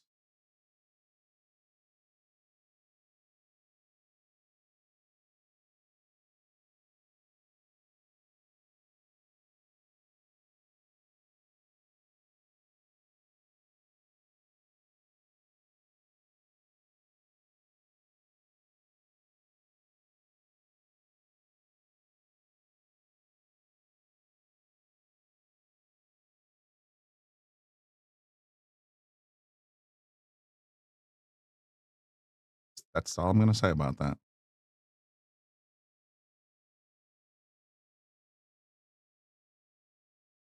Tried for that 5 cross side. Would have had position.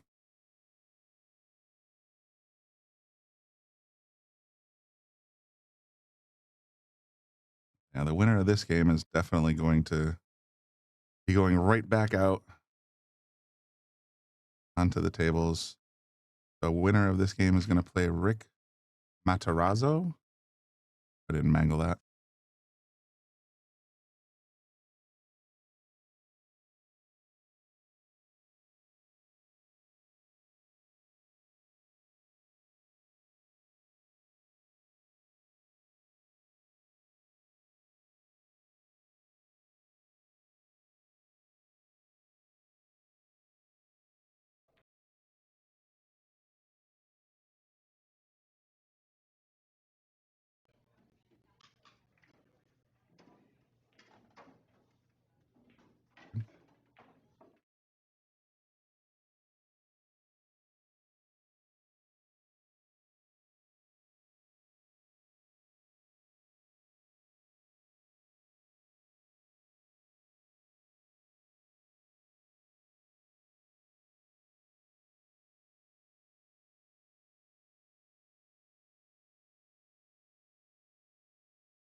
What a nice kick shot. Great, a valiant attempt.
Tying shot.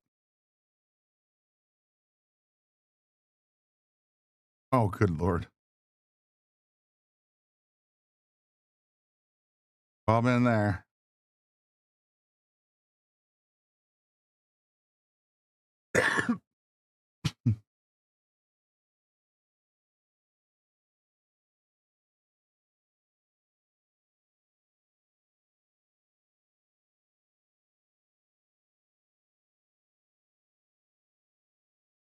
Big bank shot there from George. Wow. 6-4. George is on the hill.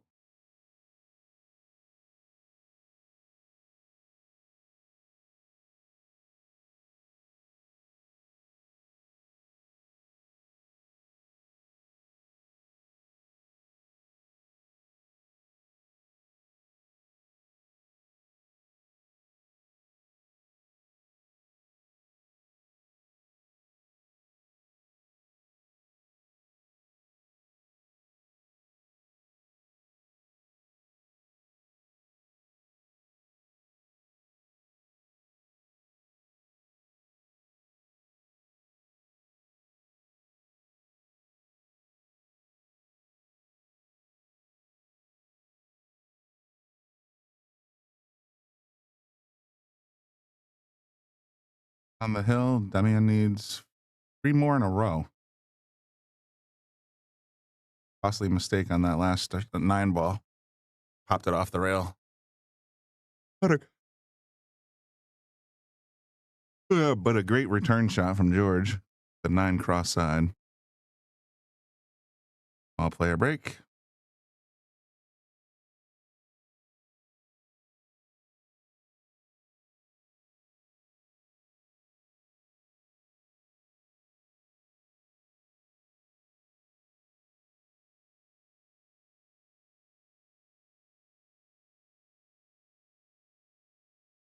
Depending on who gets assigned to 4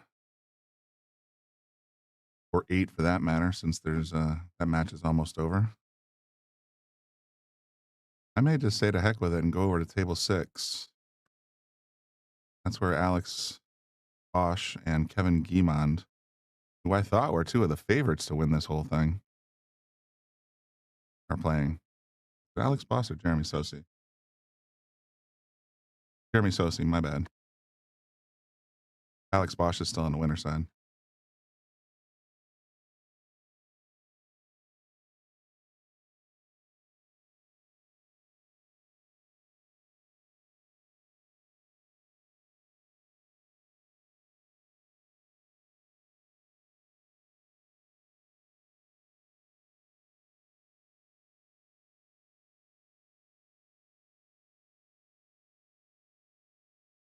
Don't have a score for Pat and Dr. Bob.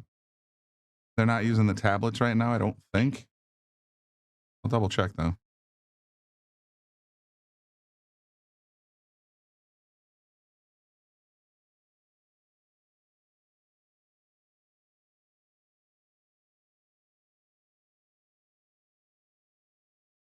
Yeah, I don't have them.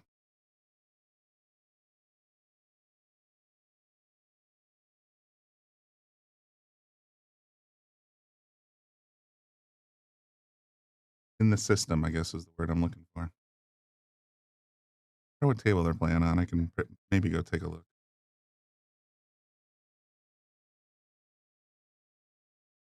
Pete and Dan still battling. Pete's up 8-6, or no, 8-7.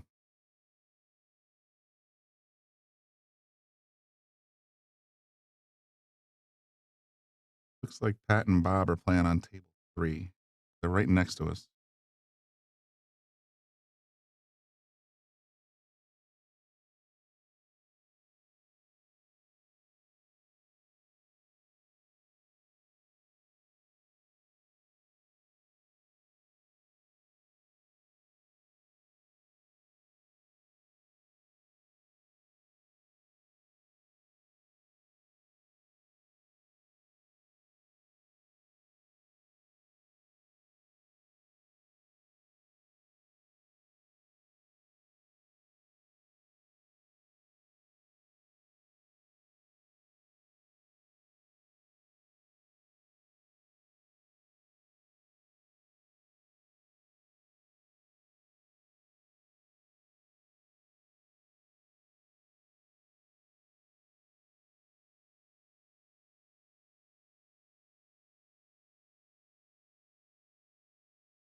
No, they're on table 3. I just don't have a score tab. Like if they were using the tablet to keep. Wow, he just feathered that 9.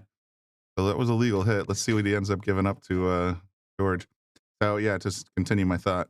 I know they're on table 3, but they're not. They're just using quarters or whatever. I'll take a look at their table in just a second. If I can see their quarters, then we should be able to know if they're even using quarters. They might be using a phone app. They might be using Flipboard. I'm gonna do it for George and Demian. Let's take a look at 3. I don't see any quarters.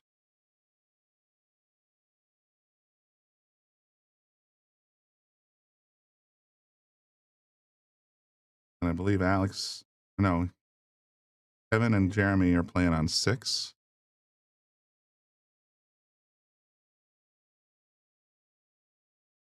And it's sweet ass time pulling it up. Yeah, that's Kevin. For that one's 3-3. Just sort of see. Oops.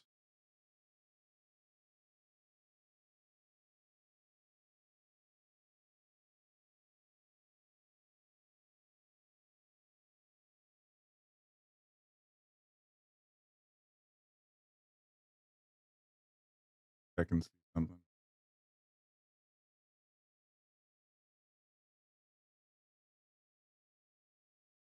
Looks like this one's 2-5.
Yeah, three on table 6. Kevin and I'm not. Yeah, Kevin Guimon and Jeremy Saucy are playing. Score of that one's 3-3. Don't have to really think about that too hard. However, with the flipboard that I'm seeing here, I don't know who's who.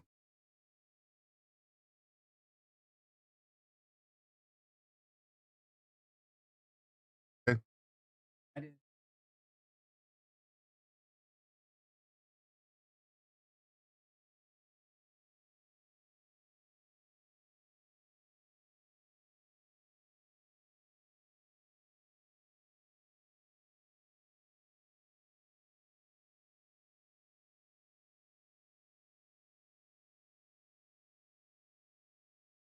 I'm gonna leave it here for right now.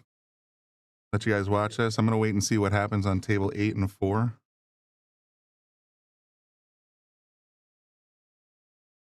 Fortunately, if I hit commentator break, it's gonna overlap the scoreboard.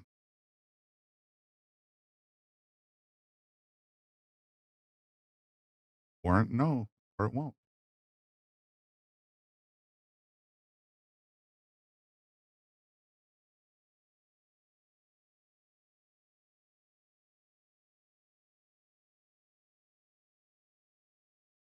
Oh well. All right, so I'm just gonna mute it so you guys can watch this one for a little bit. And once we get, I mean, just this is just something to watch for the meantime, since Relay Go um, requested the score. If I see something on table 4 or table 8 that's worth, I want to bring you full matches, then we'll switch over to that. But I'm gonna take a quick break. Enjoy the stream for a bit.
See, I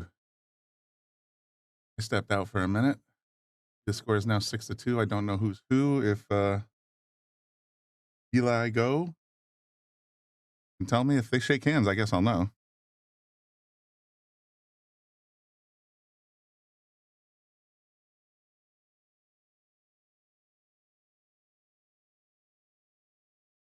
So it looks like Dr. Bob has 6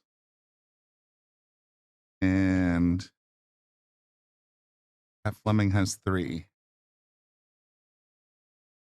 Might as well put this up, make it pretty. That's definitely not.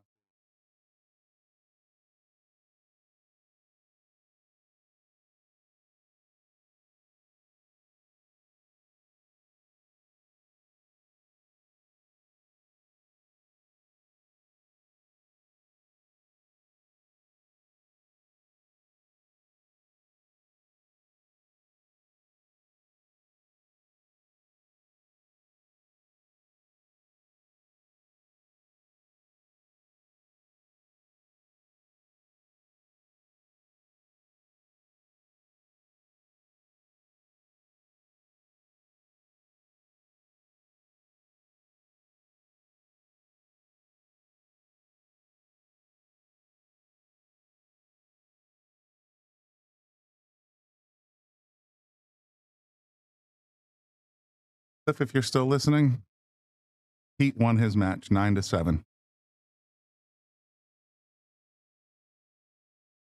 He'll be coming back tomorrow.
That was a tough roll. Did not want to bump that 8-ball.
Right on the point. All right, Bob's got 2 balls to go if he wants to finish this up. If that's the case, we're going to head over to table 6 and watch a little bit of Alex and Kevin Guimond.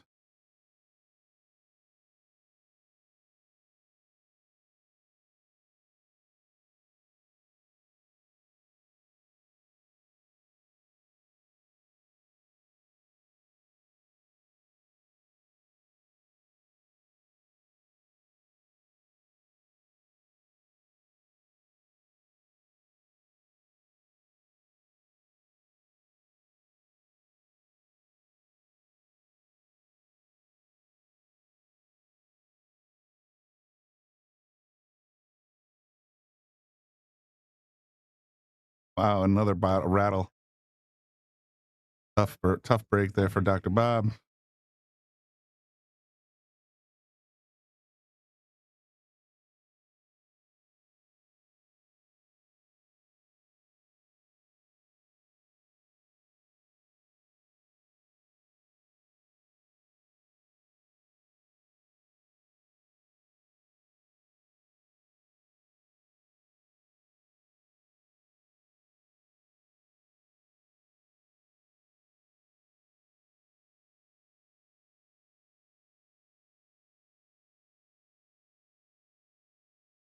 The clutch shot right here. 9 all the way up.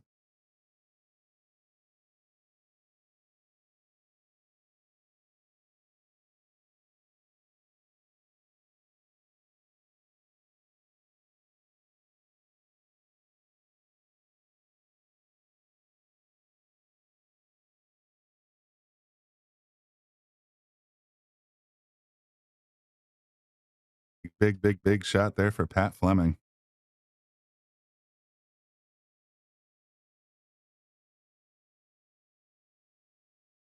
Take a look at table. What did I say it was? 6.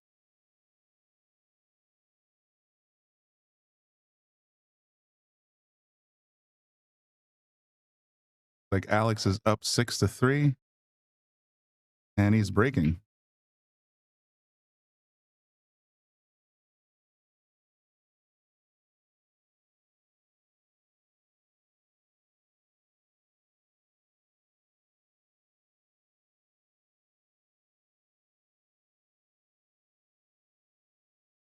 Broke dry, so it's going to be thrown to Kevin.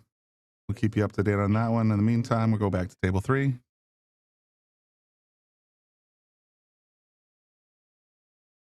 Like Pat broke and scratched.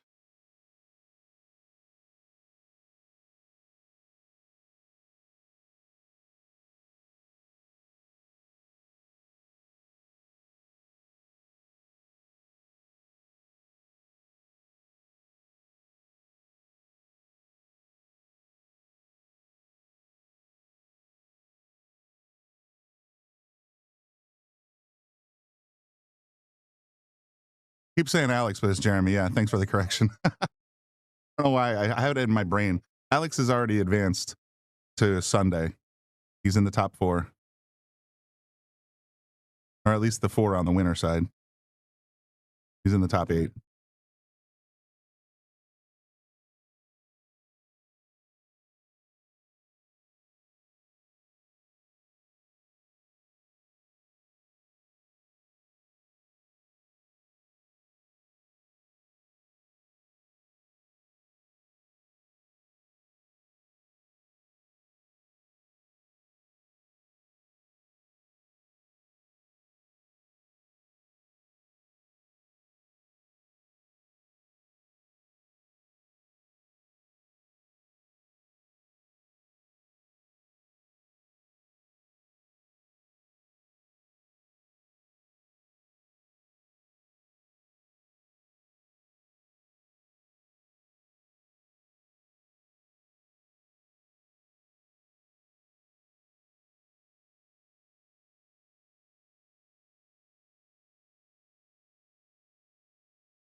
Little tiny bit aggressive.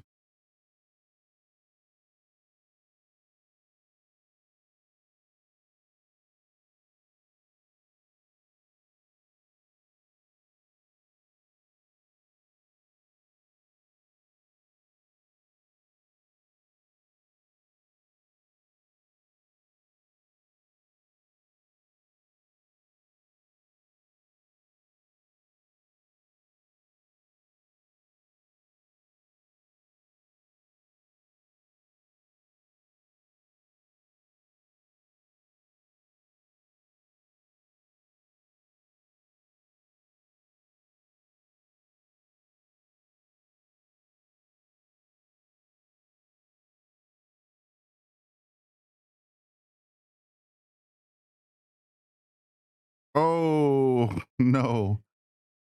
All right, this might be the end of this one. I would wager Dr. Bob is going to be able to put this one away right here. And then we'll take a look and see if Alex and Kevin are. Oh, damn it. Jeremy and Kevin are still playing. Right now, there's nothing going on the mainstream table, so we're just going to bounce around a little bit.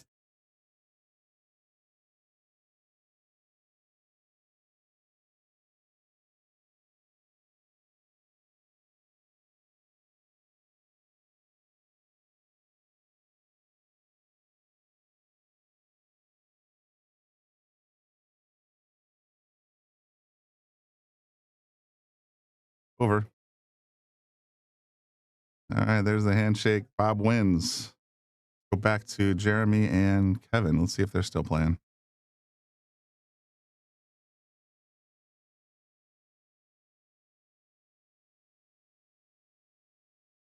They're still going. It looks like Alex is about to win. Or, yeah, Jeremy is about to win. Jeremy Saucy.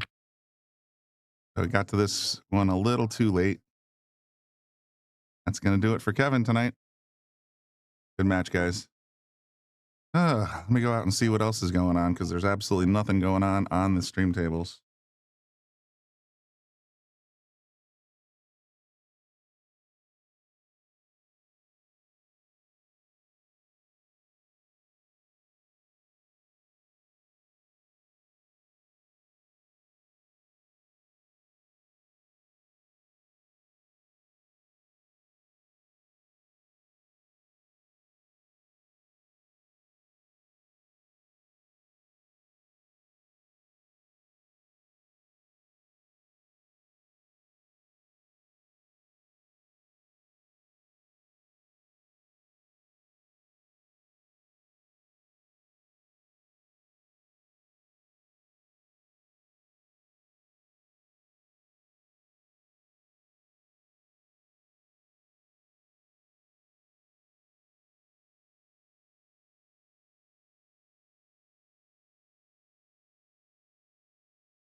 We can head over to table 5. We got Ryan Cullen and Brendan Ince.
Came around with perfect touch on that one.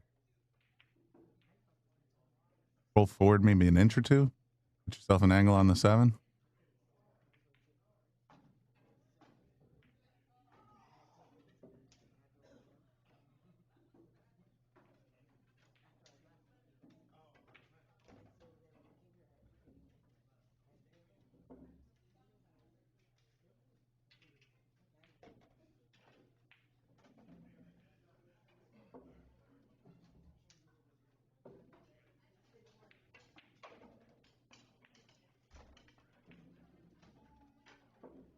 What's wrong with that out?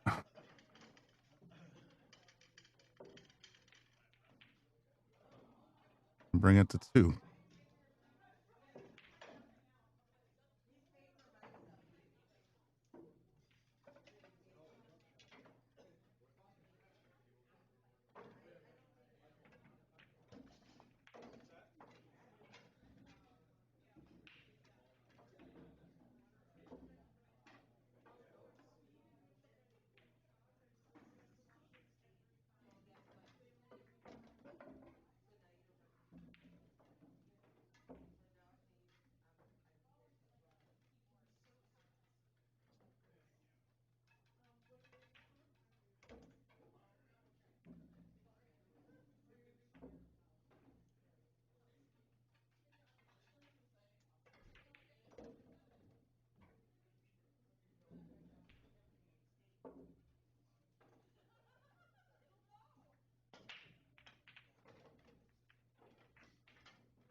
what he's thinking here. He's got the 2-ball cross side, and if he does that, the 8-4 looks almost wired.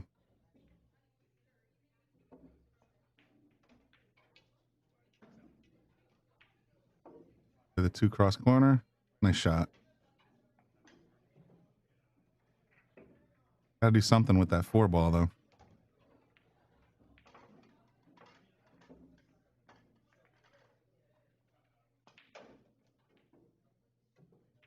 Flatten it out a little too much.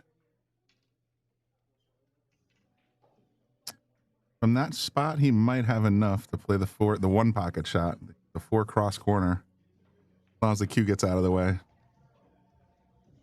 All right, good night, Cliff.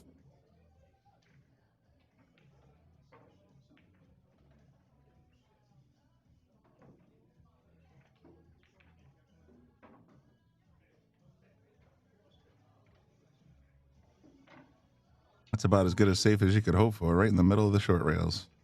And the 5 in the way.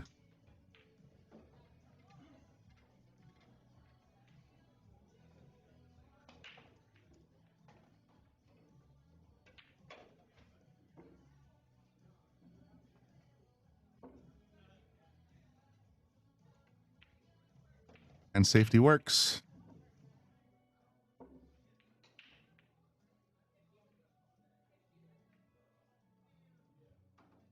And a spot on that 5 to go by the 6. And by the looks of it, he's going to... Well...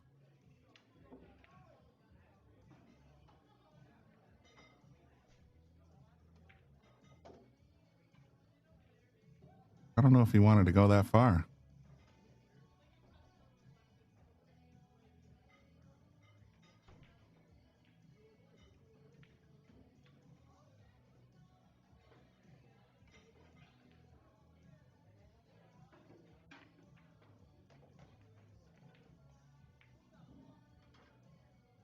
Just a little fat, but it's going to work out. He added the position on the 6, and the 5 dipped right behind it.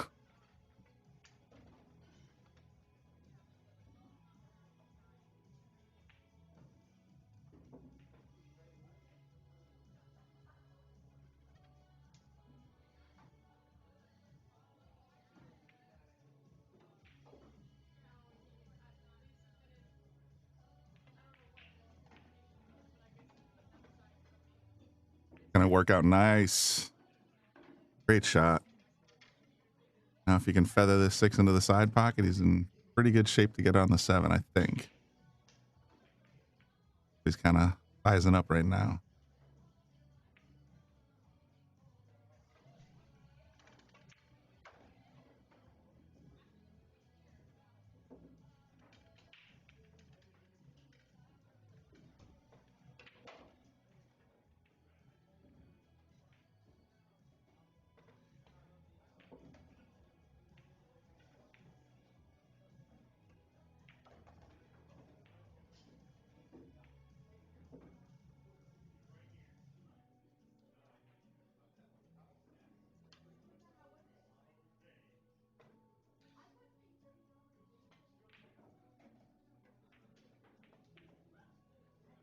That he fired at it.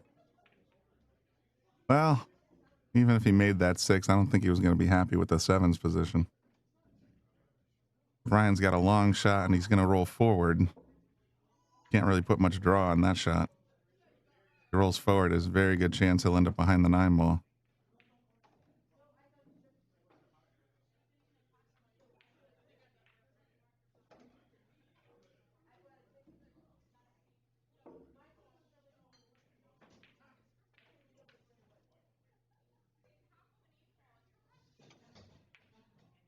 Yeah, that's the tough part of that. You start trying to cheat it a little bit. You can get the cue to move around, and then pops right out of that pocket.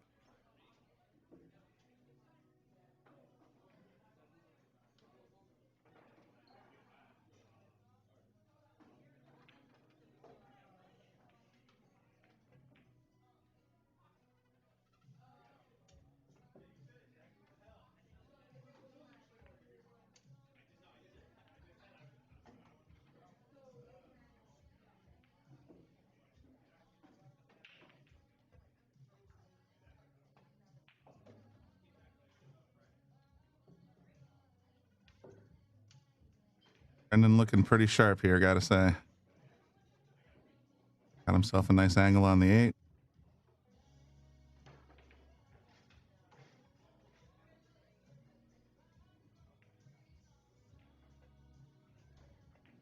Gonna stretch out big time.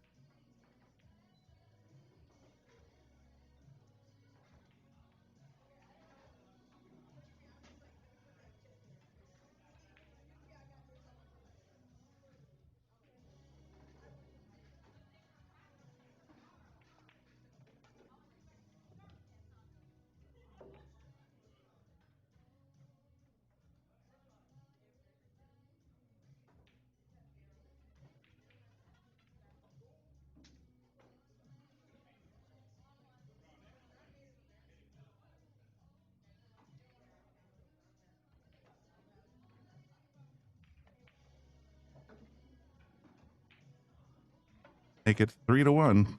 Brendan Ince over Ryan Cullen. Ryan, Yale Billiards local. I believe he's like number 4 or 5 on the list. So he's definitely a strong player out of Yale Billiards. I believe he's a 700 Fargo, maybe. Well, there are a way to look that up.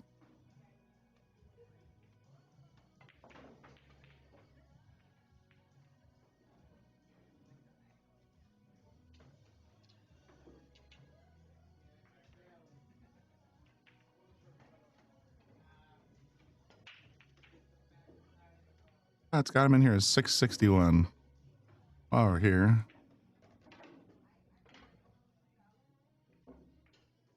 52.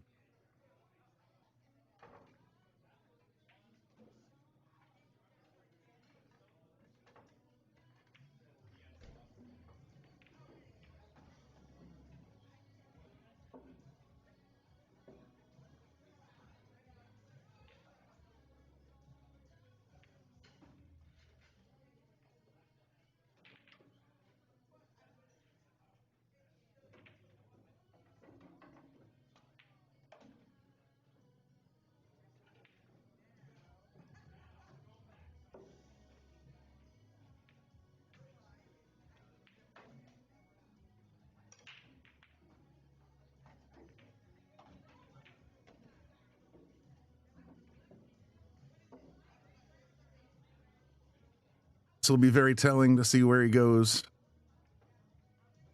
Got a fairly straight in shot on the 4, but the 5 does not have a pocket unless you get behind it. You could be possibly straightening out that 5-9 combo. Ooh. All right, it's hard to talk when you're yawning. Oh, I don't think he likes this. What? Oh, maybe he's got the pocket. Chatting overhead.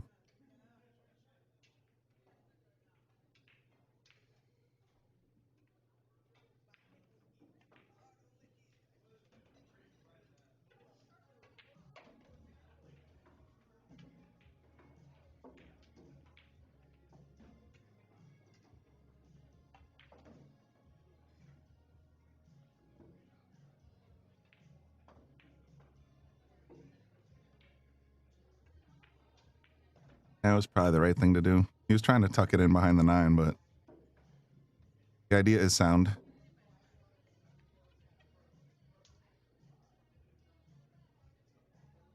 You guys are enjoying the streaming all day long from Mike Zuglan's Joss Northeast 9-ball tour. Live here on the Shark Stream at Yale Billiards Brunswick Arena. Do consider giving us a like. Follow us on Facebook. Subscribe on YouTube. And definitely turn on notifications because the top 8 on this tournament will be coming back tomorrow at 10:30.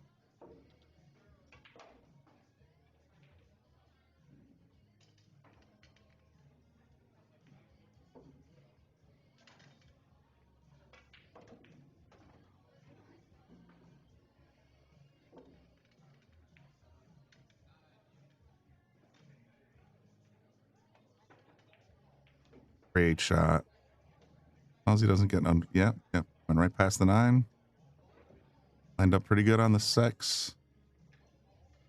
7's hanging.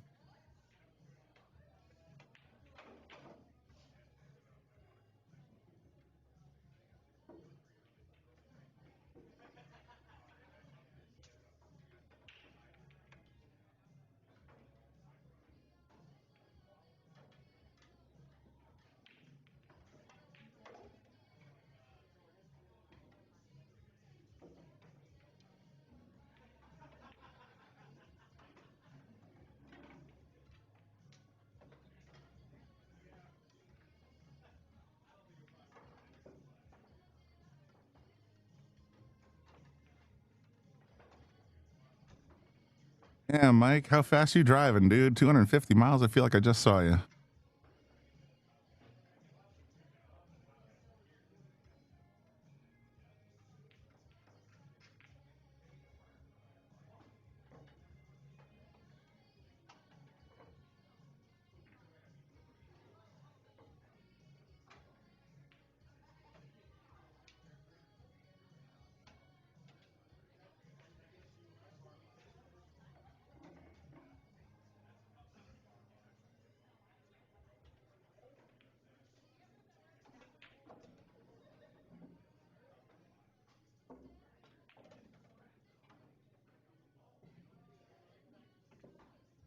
Doing quite well. That was a nice little pup to get over to the 8-ball. He doesn't even really have to move the cue ball much here. State of Mass took 52 minutes. Wow. That's pretty impressive, dude.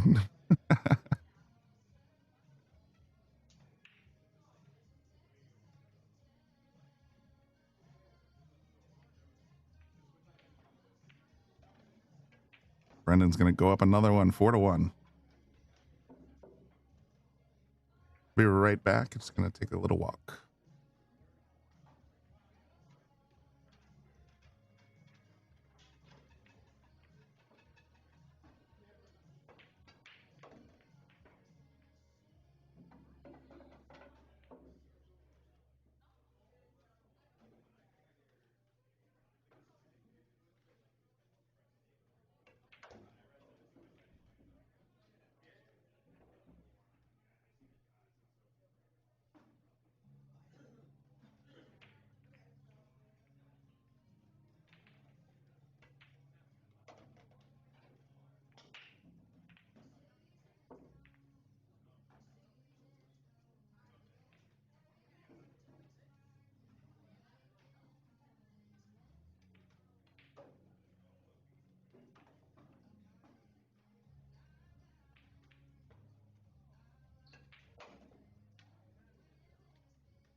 I'm back.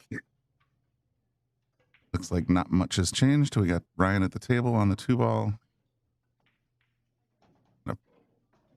Oh, he bounced into the 3. I don't think that was intentional, but it's not going to hurt him too bad.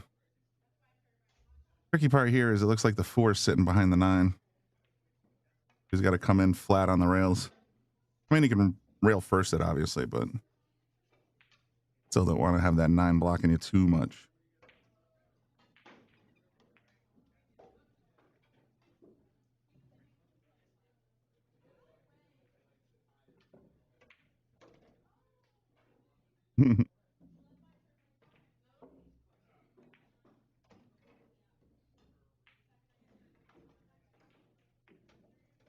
Looked like a clean hit to me. Oh no, he's sticking to the 5 now. Ryan's just not getting the rolls today, man.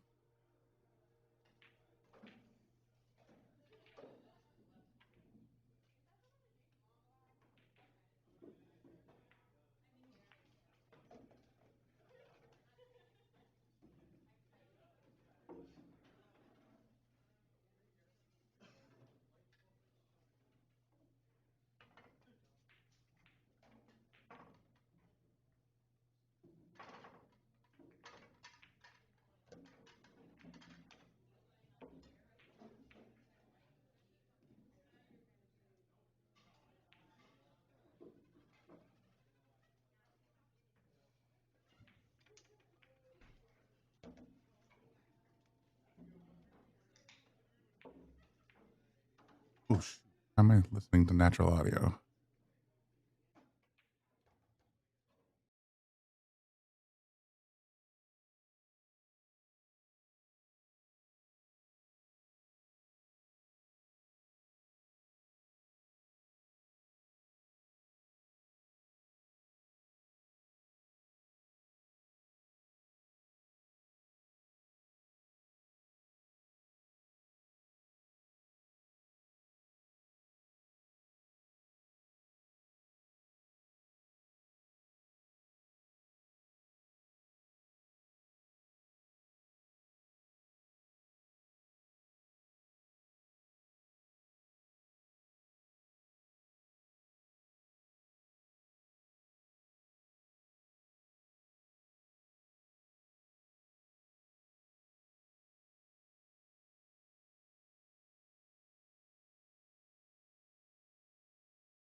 I go straight up and down, and the thing I don't like about this shot, looking at it right there, 6'9". Usually players of this level don't go for shots like that. They're more likely to try the overcut.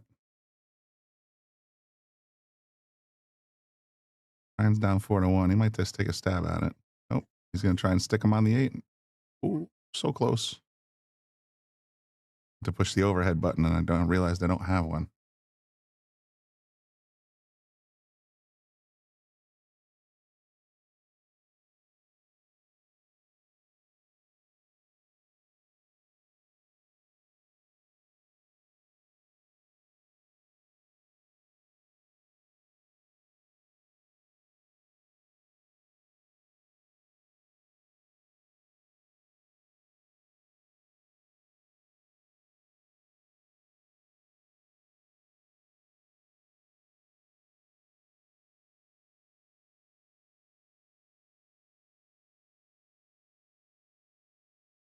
Oh, wow. He got all the way around it. That's weird. All right, then. Ryan's got a ball in hand, 4 to go. Compared to table 8, where he usually plays in our list matches, pockets seem huge. But what I noticed is that when I'm playing on these tables with 3 and with a pocket reducer, it's an 1.25 inch pocket reducer. It's like at least an inch. That turns a 4.5 inch corner into a 3.5 inch corner. Similarly, 5-inch side turns into a 4-inch side. When you start playing on the looser tables, though, I find myself not focusing as much. Maybe that's part of it. Oh, I got plenty of room for error, and then brick.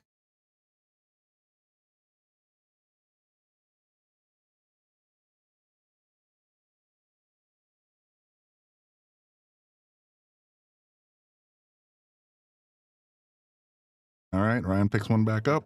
Now it's 4-2.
Wow. Sharp shot, cross corner, but now he's got to do something similar to get this 2.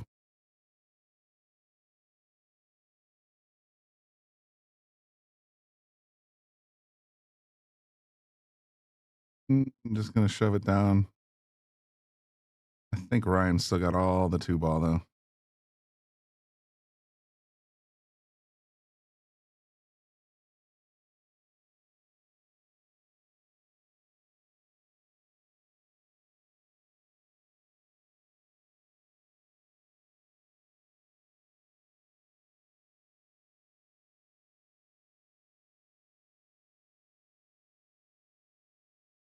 Ooh, flukes the 6.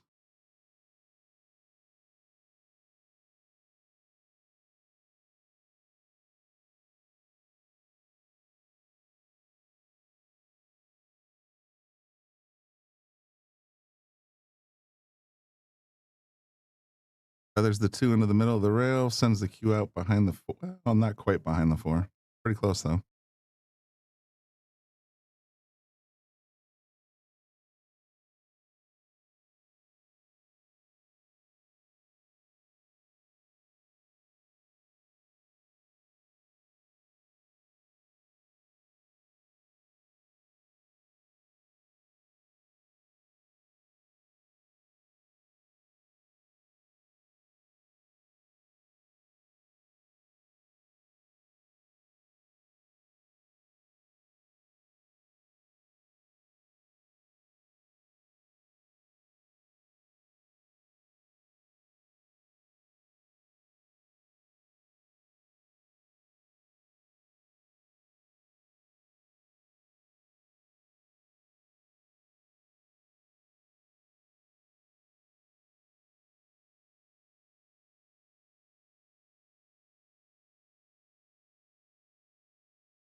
That little knock on the 8 balls. Now he's snookered.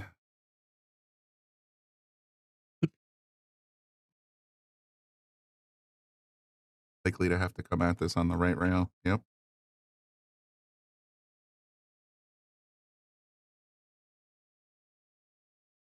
Look at that kick.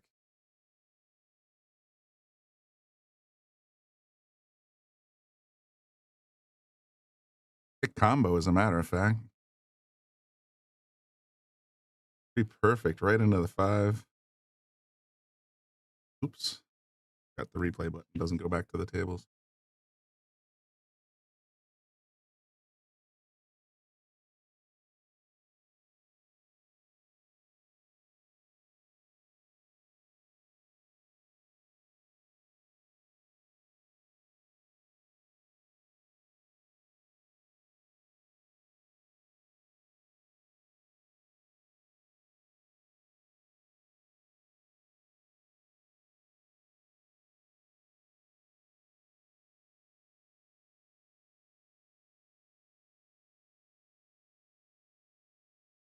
bucket. Looking good.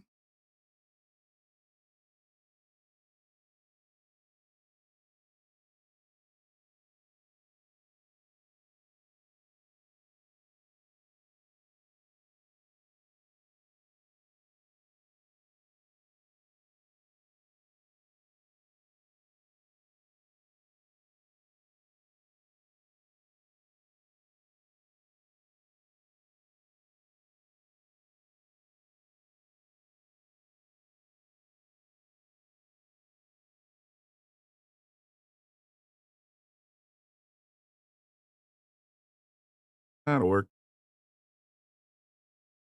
Try and outrate it, bring it to within one.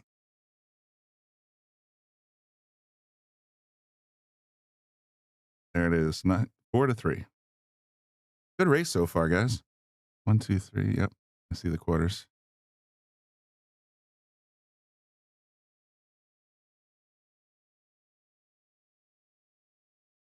Ryan caught a gear early in the tournament. Sent Jeremy Saucy into the one loss side. If he wins this match, there's a 50-50 chance he can end up playing Jeremy Saucy again. And I'm betting Jeremy's not going to be, he's going to be looking for some vengeance.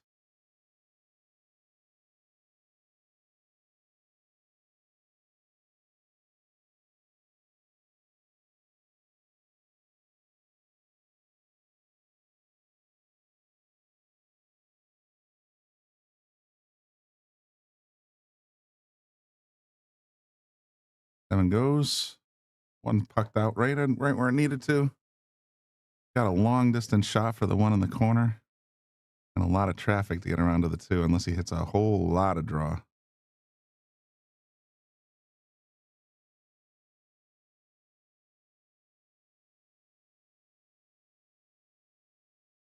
Danger. Oh, it might. Oh, the 8 ball got in the way. Well, as misses go, that's not a bad miss.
A really nice safe play from Brendan.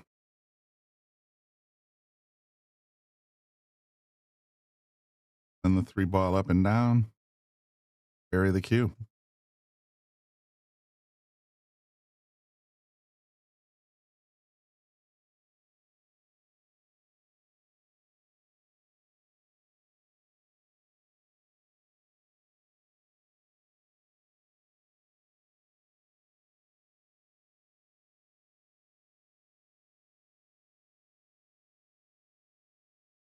A masse, a lot of spin. Takes it from behind and catches the rail.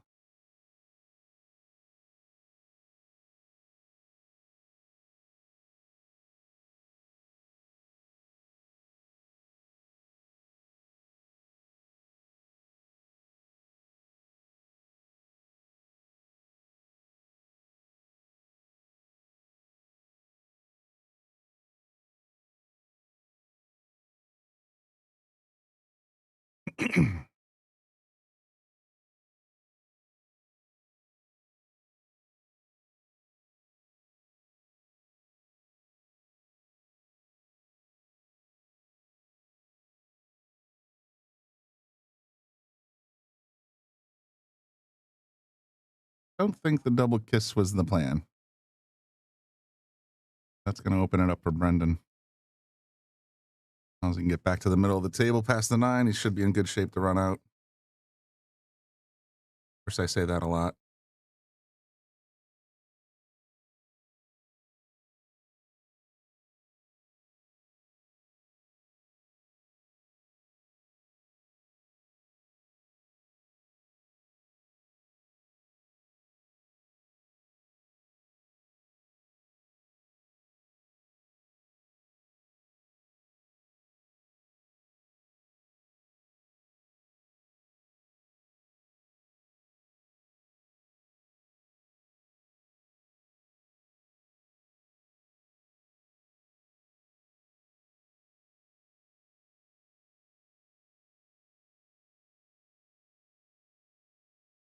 Got a little straighter on this than I would have liked, but might have just a hint of angle go forward. Oh, he looks like he's hitting low.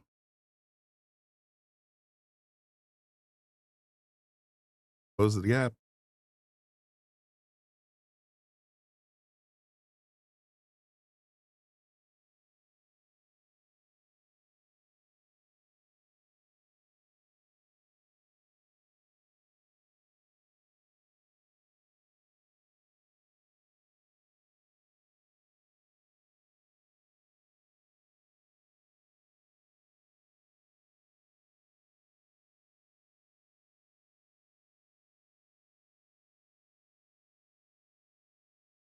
Nicely executed.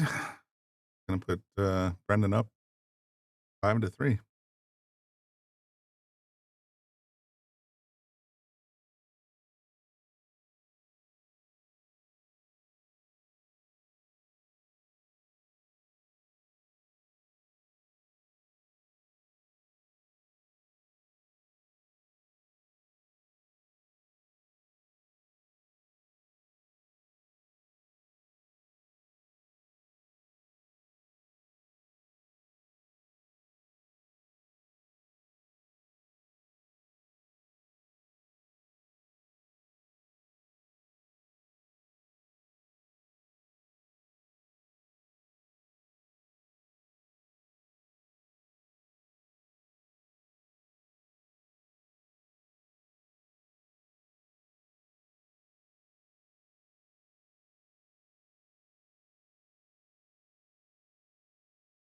Got a small player break here.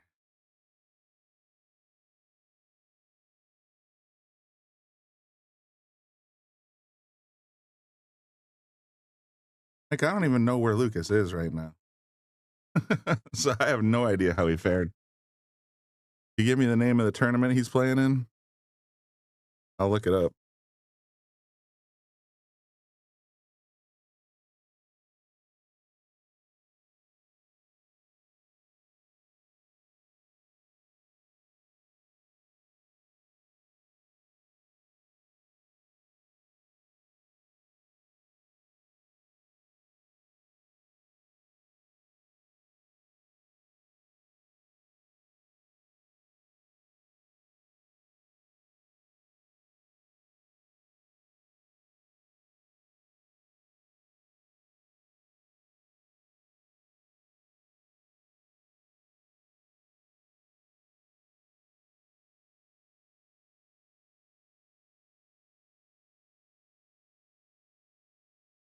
All right, Brandon Ince up 5-3 against Ryan Cullen.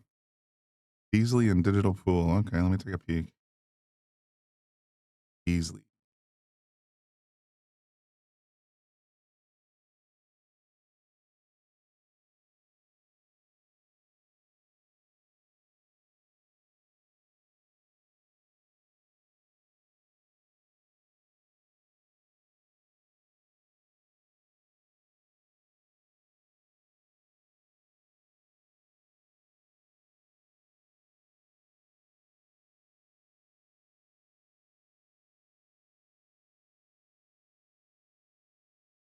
Easy Open WNT event. One pocket.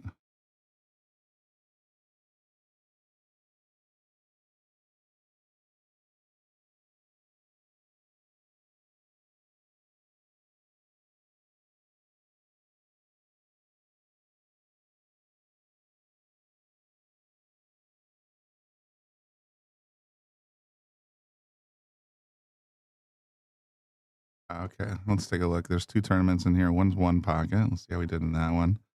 That was Roberto Gomez first, Billy Thorpe second, Adam Smith third.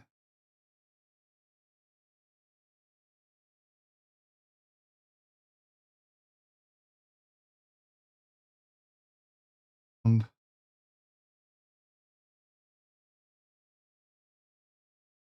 doesn't even look like Lucas played one pocket. Oh, there he is.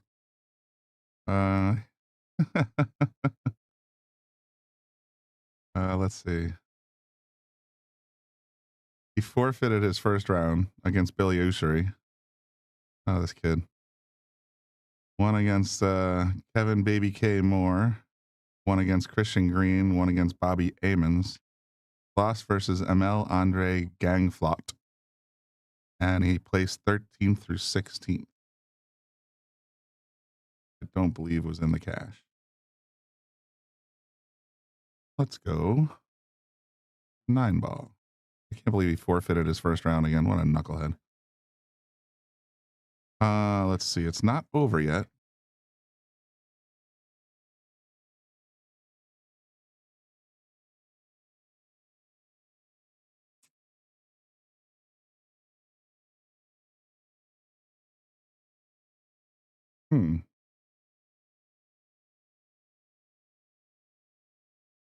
At the bracket.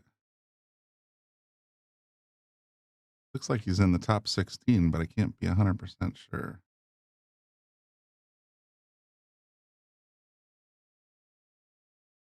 Yes, he's in the top 16. So he's playing Billy Ussery again. Forfeited to in the one pocket event. But he is in the top 16.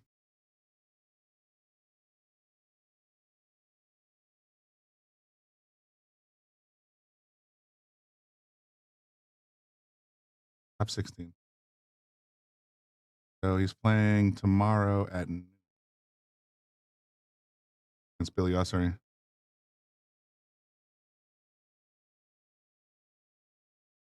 Shoot, I might have missed a game. Still 5-3. Have they just been batting balls around? Yeah, it is 5-3. I'm looking at the screen here. I see a quarter here. 5.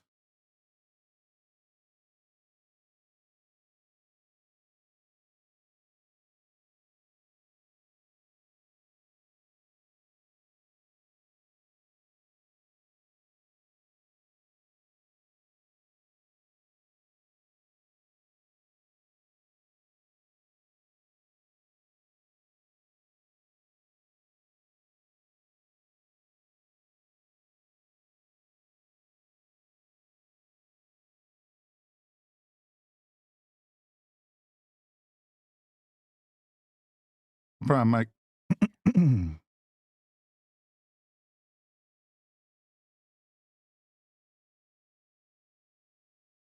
I can't believe he forfeited his first round in one pocket. I mean, my God.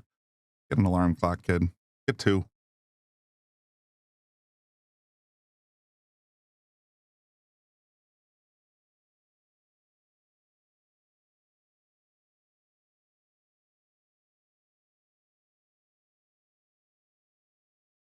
All right, Ryan pounding on this table.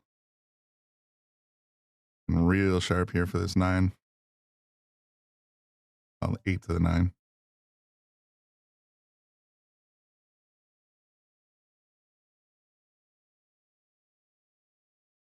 Gotta love that stroke.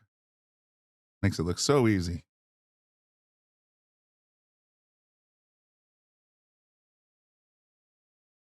All right, Ryan brings it back to within 1. Give him his point.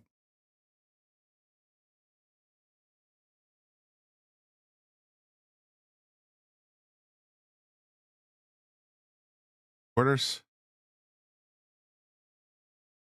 Yeah, I know the phone has one built in, but it doesn't seem to weak his butt up. Not the first time he's chumped a first round.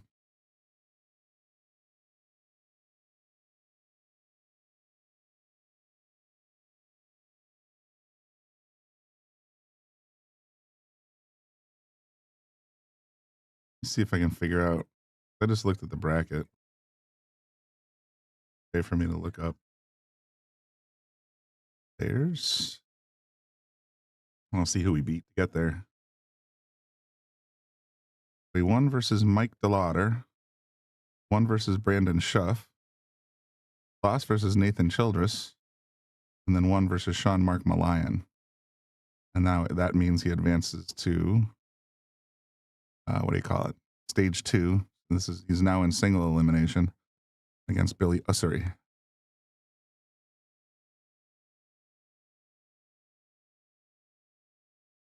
Hopefully he has an alarm clock for tomorrow because he's got to be up and in the. His match starts at noon, according to Digital Pool anyway.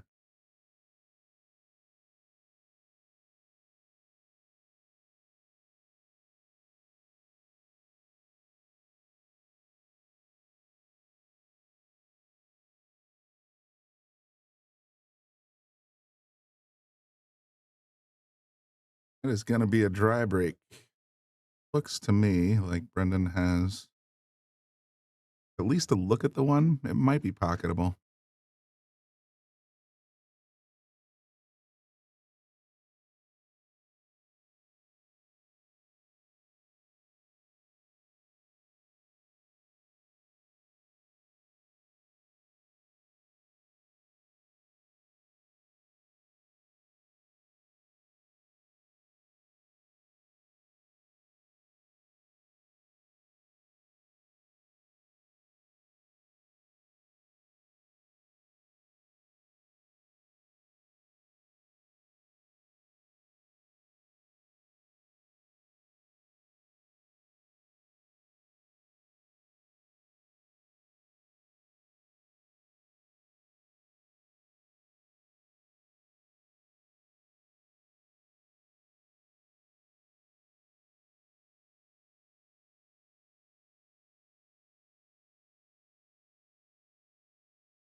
Got him.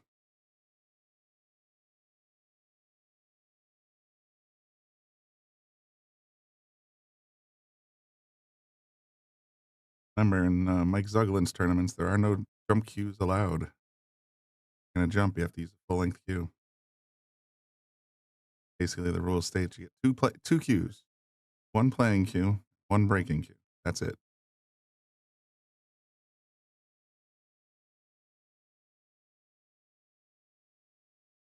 Oh, this might go. Look at the 7. Oh, come on. So close.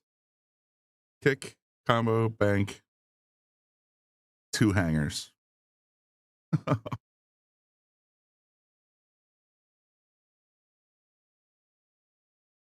shoot.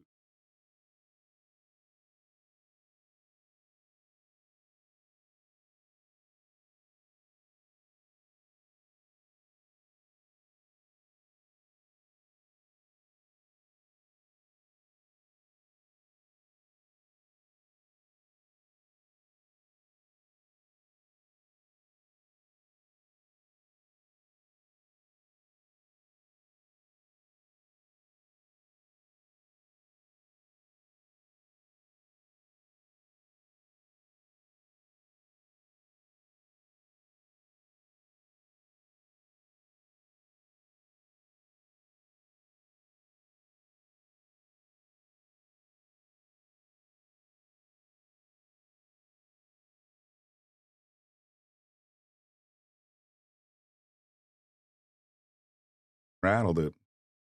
But look at the leave, man. He got himself the 4-ball position he probably wanted. Left Ryan, I don't know. He might be able to swerve it a little bit, or hard to tell if that 4 is entirely in the way.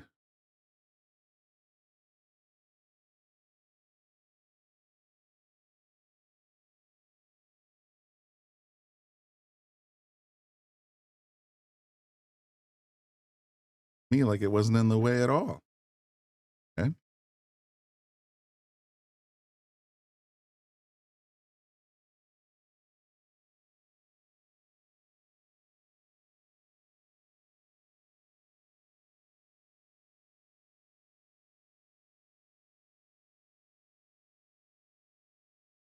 Oh, Ryan. Oh, and dude. Oh, whatever, dude. Look at this layout too. Same shooter. That's the one you miss.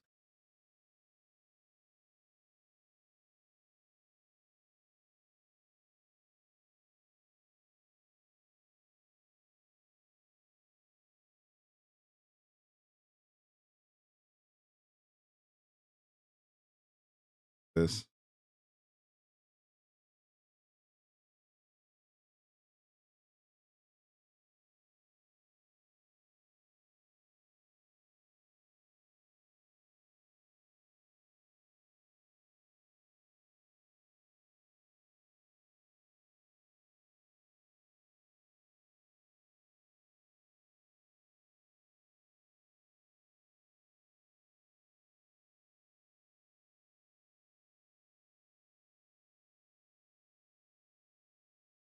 Barring a scratch, that miss on the 5-ball from Ryan's going to cost him the hill.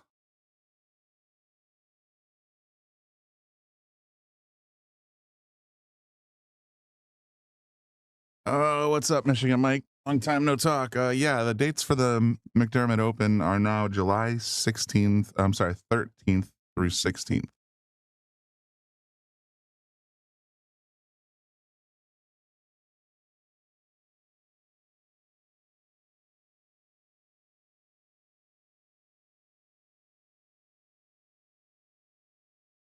Jeez. And moth in the booth.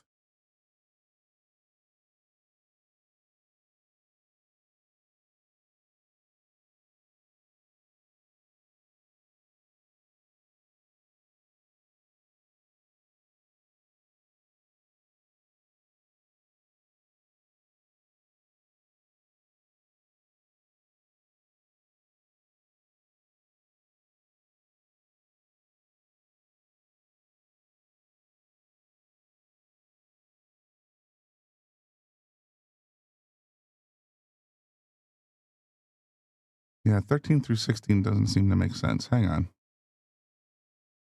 It's 16 through, yeah, it's 16 through 19. Correction. 16, the Thursday, the 16th through the 19th is the correct days. Sorry. I just looked at a calendar. I'm just like, nope, that doesn't sound right. It's the 16th through the 19th.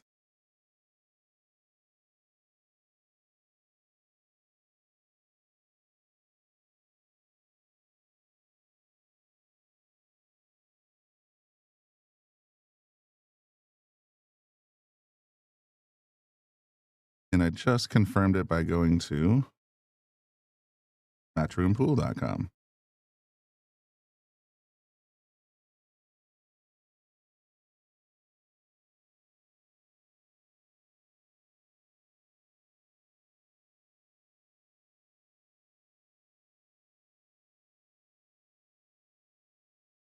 Oh, wow. He just knocked that 19. That's unbelievable.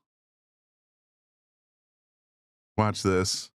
Kicks the 1, smashes the 9 in the corner. And that's going to take Ryan out of the tournament. Tough break, Ryan. That's the way it goes, though, sometimes. I'm going to walk outside and see if I can find another match. If not, I'm going home. I'll be right back.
All right, everybody. Thanks for tuning in. There are 2 matches in progress, but I am shot. So those are the last 2 matches of the night. We'll be back tomorrow morning, sometime around 10:30 is when this first match is scheduled to start.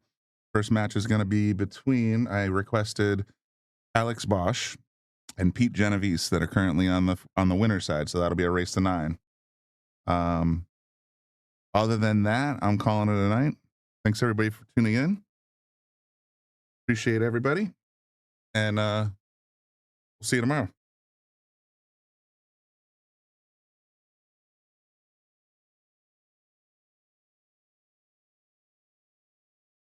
Bobby Hilton here from the Shark Stream. Give a shout out to all of our sponsors. Of course, our gold sponsors, Brunswick Billiards. We are the Brunswick Arena on the Shark Stream, and of course, McDermott Cues.